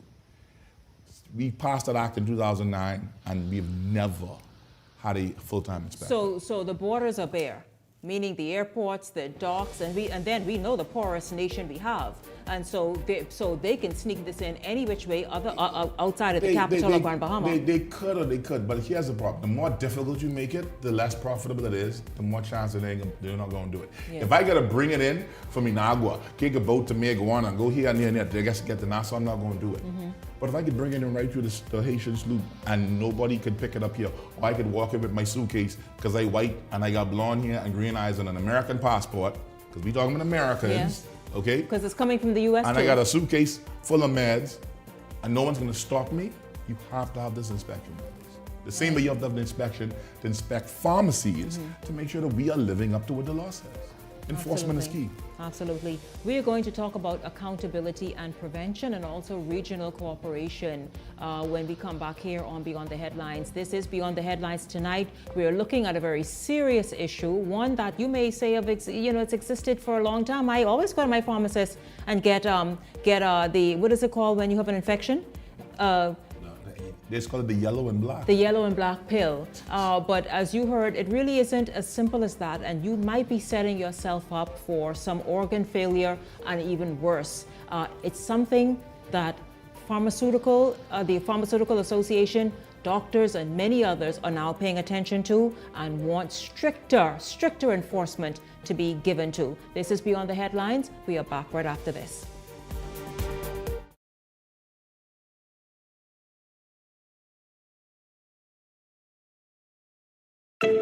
Tired of driving around from place to place just to get your car insured and licensed? Frustrated with the process of being back and forth from your insurance company to road traffic? Well, BMG Insurance Agents and Brokers just made insuring and licensing your motor vehicle as easy as 1, 2, 3. Step 1. Visit us at the Road Traffic Department, Section 1, Thomas A. Robinson Sports Stadium. At our office, you can purchase or renew your insurance or get your vehicle inspected. We at BMG Insurance Agents and Brokers represent major carriers. Step 2. See the professionals at Road Traffic to get your vehicle licensed. Step 3. Enjoy your day. Insure with BMG Insurance Agents and Brokers today, saving you time and money. Your one-stop shop for all of your insurance needs. Great rates, convenient, excellent service. For more information, call us at 322-2221.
Welcome to Paradise Premium Foods, where exceptional taste meets everyday convenience. Right in the heart of Hurricane Hole Plaza, whether you're planning a beachside brunch, an intimate dinner, or simply restocking your favorites, we offer only the finest selection of local and imported goods, handpicked for quality, freshness, and flavor. At Paradise Premium Foods, shopping is effortless, service is personal, and every visit feels like a treat. From gourmet meals to go to organic essentials and indulgent treats, this is your neighborhood market elevated. Live well, eat better. Discover Paradise Premium Foods, now open at Hurricane Hole Plaza, Paradise Island. Paradise Premium Foods. Taste the difference. Edenwell has expanded their testing menu. We now offer blood work, drug screening, and so much more. Our hours of operation are Monday to Friday, 7 a.m. to 5 p.m., and Saturday, 8 a.m. to 1 p.m., located on 11 Madera Street. We are here for all of your laboratory needs, with fast and reliable lab work done by our friendly and knowledgeable staff. Let us help you take the needed steps to stay in the know about your health. Let's keep working towards a healthier you. Stay Eden well.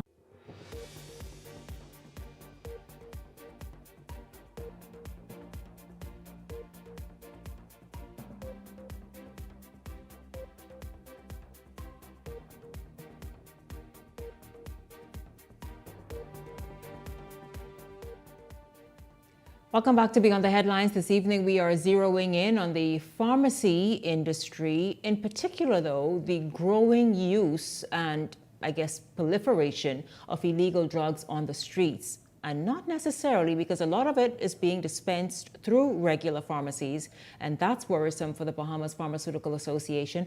But also in growing numbers, a lot is also being dispensed or sold out of people's homes and back trunks. You heard in the first segment, Dr. Marvin Smith spoke about people being able to attain Botox. I just don't get it. Botox from someone's back trunk, or a GLP-1. It's like, how do these things even happen? And primarily where these drugs are coming from, Haiti, where the shelf life is not even determined. You see on the screen right now, this is just in about a 10 to 2 week period, and I'll tell you, a 10-day to 2 week period, and I'll tell you this is just really a glimpse of what officials have been able to nab. The pink box is what, Dr. Smith? That big, tall, sort of, right? See if they can find it again. If they can pull it out again, it was on the right of the screen, almost like a stack of boxes. There it is. You have the trimethyl sulfur, and that is an antibiotic we give to kids. An antibiotic, and you know, that's very common. Bahamians all the time, man, just go to the pharmacy, you could get this and get that, because I guess they're so used to taking it for whatever the infection is, they feel that they kind of know the dosage. And so you give your baby something that could be counterfeit, could be expired, could be toxic, because it's coming from somewhere, anywhere. And no doctor knows, no pharmacist knows, and of course it's a baby, right? It can't tell you, hey, this isn't good for me, until it's too late. Or they feel this or feel that. Right. They can't put that into words. Yeah. Let's talk about the dangers. I mean, really hammer home the dangers of using a drug without the proper supervision. So first day in pharmacy school, they tell us this.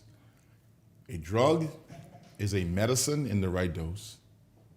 It's useless in a lower dose, and a poison in a dose that's too high. All right? Those are the critical things we have to look at. And so let's bring this home, Janique. Let's just say that you go to prayer meeting. You seem like a good prayer meeting, church-going girl, right? You go to prayer meeting, you say, listen, man, you know, my pressure was a little high the other day. Check it, it was 160 over 110. And so good old Deaconess Jones say, well, you know, mine is get like that sometimes. And I used to take this little blue pill that I used to get from Miss Suda on the road, and it's way great for me, you know, my pressure's come right down, right? And so you go to Miss Sue and she give you some of this stuff, right? Problem is, you don't know why Deaconess Jones' pressure spikes. You don't know how long it spikes. You don't know what's the reason for it, right? You don't know what brings it on, right? The dose you can get from Miss Sue could be not enough, and you keep taking it thinking that you're helping, and your pressure keeps rising and rising until it becomes an issue, right? Or it could be too high for you, and it drops your blood pressure so low that you decide now you're taking your nieces out for ice cream on a Sunday afternoon. You take your meds, and your blood pressure drops while you're behind the wheel, and your car goes into the next lane. When you wake up, you got a broken arm, put your nieces in a casket. These are real life scenarios, all right? This is why you have to have a physician and a pharmacist work together. This is critical. Both my parents in their late 70s, okay? I think I'm a pretty qualified pharmacist, right? I've practiced and done stuff all over the world. But you know what, when they get sick, you know what I do? I take them to see their doctor. I make sure they get the lab test. Now, as a pharmacist, I sit with the physicians and I say, okay, you write my dad for this, you write my mom for this, X, Y, Z, so and so, right? But I don't self-prescribe for them. Because I know how important it is to have the right professional look them over, all right? And have that expertise in place.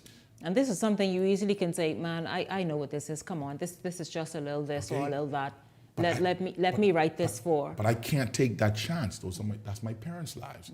And so what we're saying, to the public out there is, you're taking, every time you do something like this, you're rolling the dice with your life. These are real life and death situations. This is why, you know, it's bad enough if our pharmacists are doing this, and that's why we're so adamant that we're going to be a part of the solution and not just cover for folk. But the fact that people are accessing these things in places and from people that have no idea, absolute idea what they're doing, okay, is such a dangerous thing. It really is. Absolutely, absolutely. I mean, and you know, somebody at their house can be doing it. Then the thing is, the majority or good bulk of the medicine is coming from Haiti. You don't know what the issue is there. I mean, for a nation that's been in turmoil for many, many, many months, in fact, well over perhaps about 2 years now, where would they be getting good medicine from that has good shelf life? When it comes to health, Haiti's been in turmoil for 25 years. Here's the issue, and this is why you get this stuff out of Haiti. Because what happens? Everybody who wants to be charitable in the US and the UK, they say, oh, you know, we got to go to a mission in Haiti. And they take all these meds and they just dump them down there. And I'm sure they could use these. Of course, these are all meds that may be close to expiration. These are meds that may not be used in their country anymore. And they think they're doing something good, right? Well, if Haiti had a wonderful operating distribution system, they wouldn't be in the problems they are now, right? So what do you think happens to that stuff? Stays right in the warehouse until somebody decides, yeah, I can sell this. Yeah. Right? Yeah. You give me $100, I send you a box. Yes, that's the danger as well. Yes. You're taking something you don't know if it's expired. Has it been stored properly? Right, exactly. What it's good for, you know, if it's for your issue. And let's just talk about the fact that the Bahamas has these wonderful laws on the books in place that your association itself wrote in 2009, submitted to the government. Key among the things that are missing is a pharmaceutical inspectorate. Talk about the importance of that, especially based on what we're seeing right now in pharmacies and continuing to be dumped on our streets. So there's two issues here. One is, okay, we want the enforcement. As an association, as members, we wrote and ratified that act that went to Parliament. All right? We fought to put this stuff in. So a lot of people, a lot of professions might be running away from enforcement. We're not. We are saying this is something we want you to do. It is the government's role and we welcome that. That's the first thing. All right? So the enforcement of it, the having inspectors that move around, the law authorizes the minister, and unfortunately, only the minister can appoint inspectors. All right? It's a duty left solely up to the minister. All right? And you know, we import, you know, close to $45 million worth of drugs into this country every year, medicines. Just our VAT alone, that's $4.5 million. All right?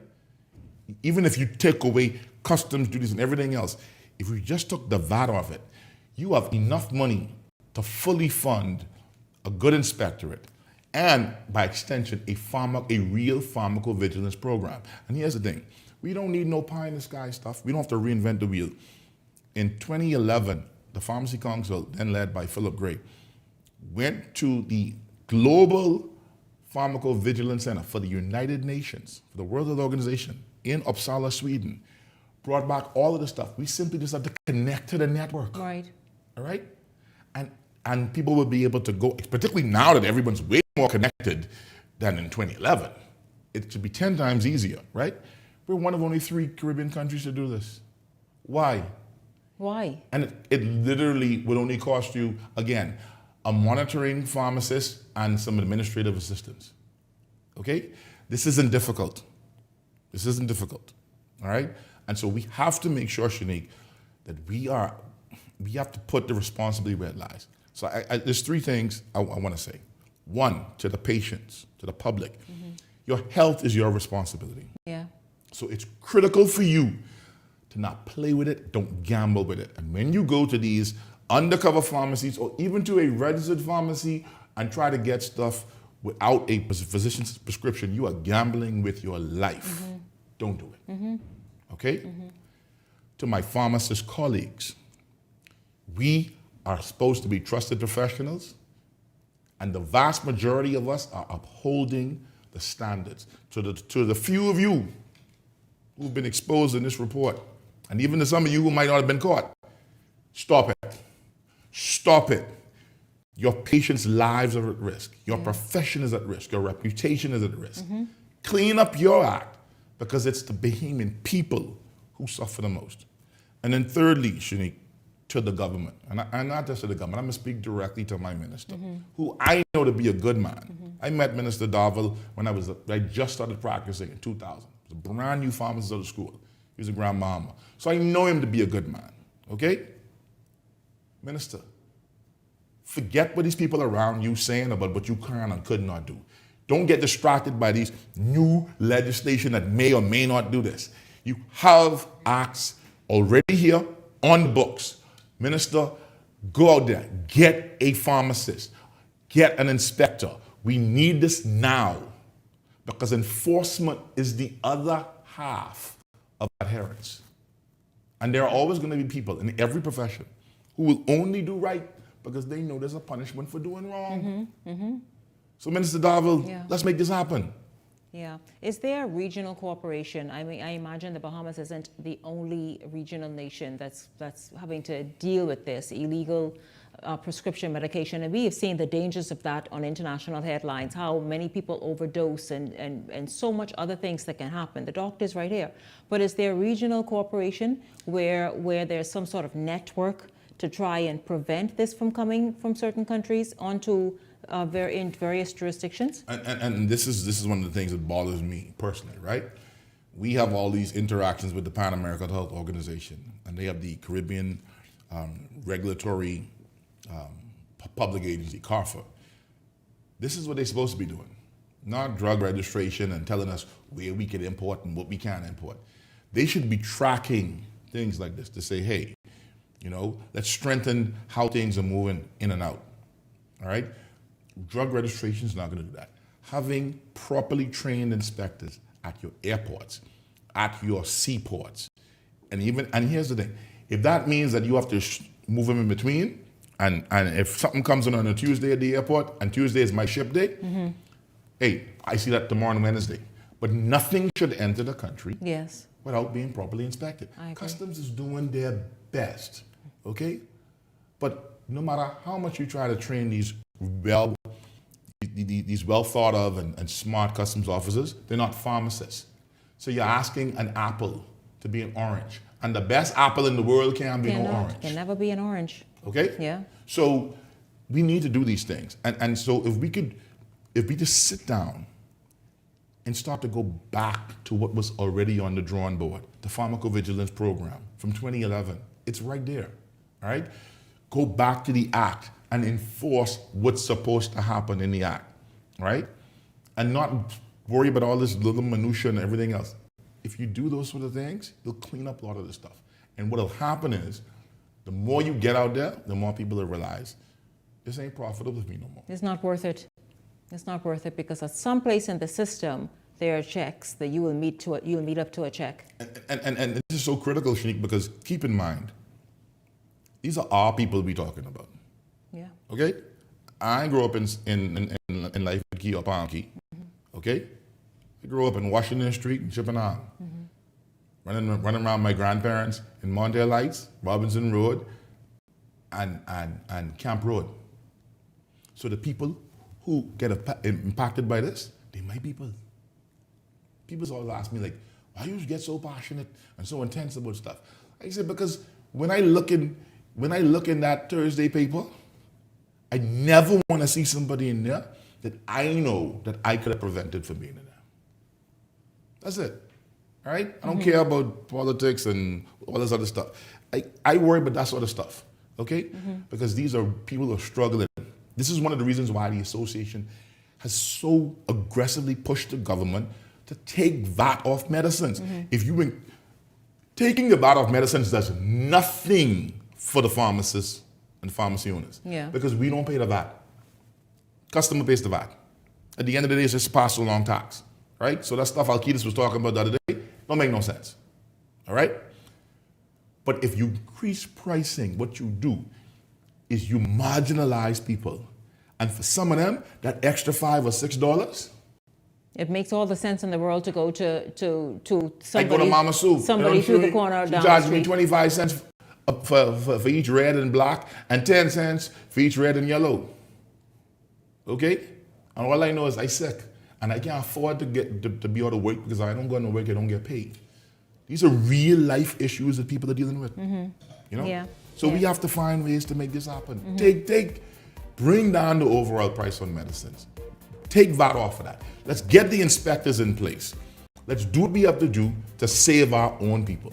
And let's talk about, just for as we wrap up, intelligence sharing, where if persons know of something or a pharmacy or particularly somebody in their house down the street in their vehicle going around selling illegal prescription meds, who should they contact?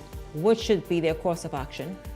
Listen, if you don't want to call nobody else, call me. All right? I work at the Public Hospitals Authority. Call and ask for Dr. Smith. All right? I'm the only Dr. Smith there at headquarters. Email the association at bahamaspharmacy@gmail.com. All right? Write a letter and leave it at the door. Tape it on the door at the Pharmacy Council. If you don't want to put your name to it. Right? Call the police, Crime Stoppers, whatever you have to do. Again, Shanique, we ain't hiding nobody. All right? Let's do it right or not do it at all. I agree. I agree. Again, of course, this matter really in the news, in editorials, on opinion pages, all week long after that exposure, interview and investigative piece by the Tribune. And I just, we thought it important enough to want to spend some time this evening with the president of the Pharmaceutical Association to shed more light on this. And I'll say this, I went to the Tribune yesterday and thanked the editor. I thanked the investigative team. I spoke with Mr. Fields. I said, thank you. We're going to work on this. We're going to fix this, all right? Because, if that's what it took for us to get some action, then that's what it took. But we're not going to hide behind this stuff. We're going to make sure that as pharmacists, we're giving you the best service. Thank you very much once again, Dr. Smith. Thank you. Don't go anywhere. Beyond the Headlines is back right after this. The Verizon Media Group, home of ILTV, Paramount Systems Limited, Eyewitness News, and Beyond the Headlines.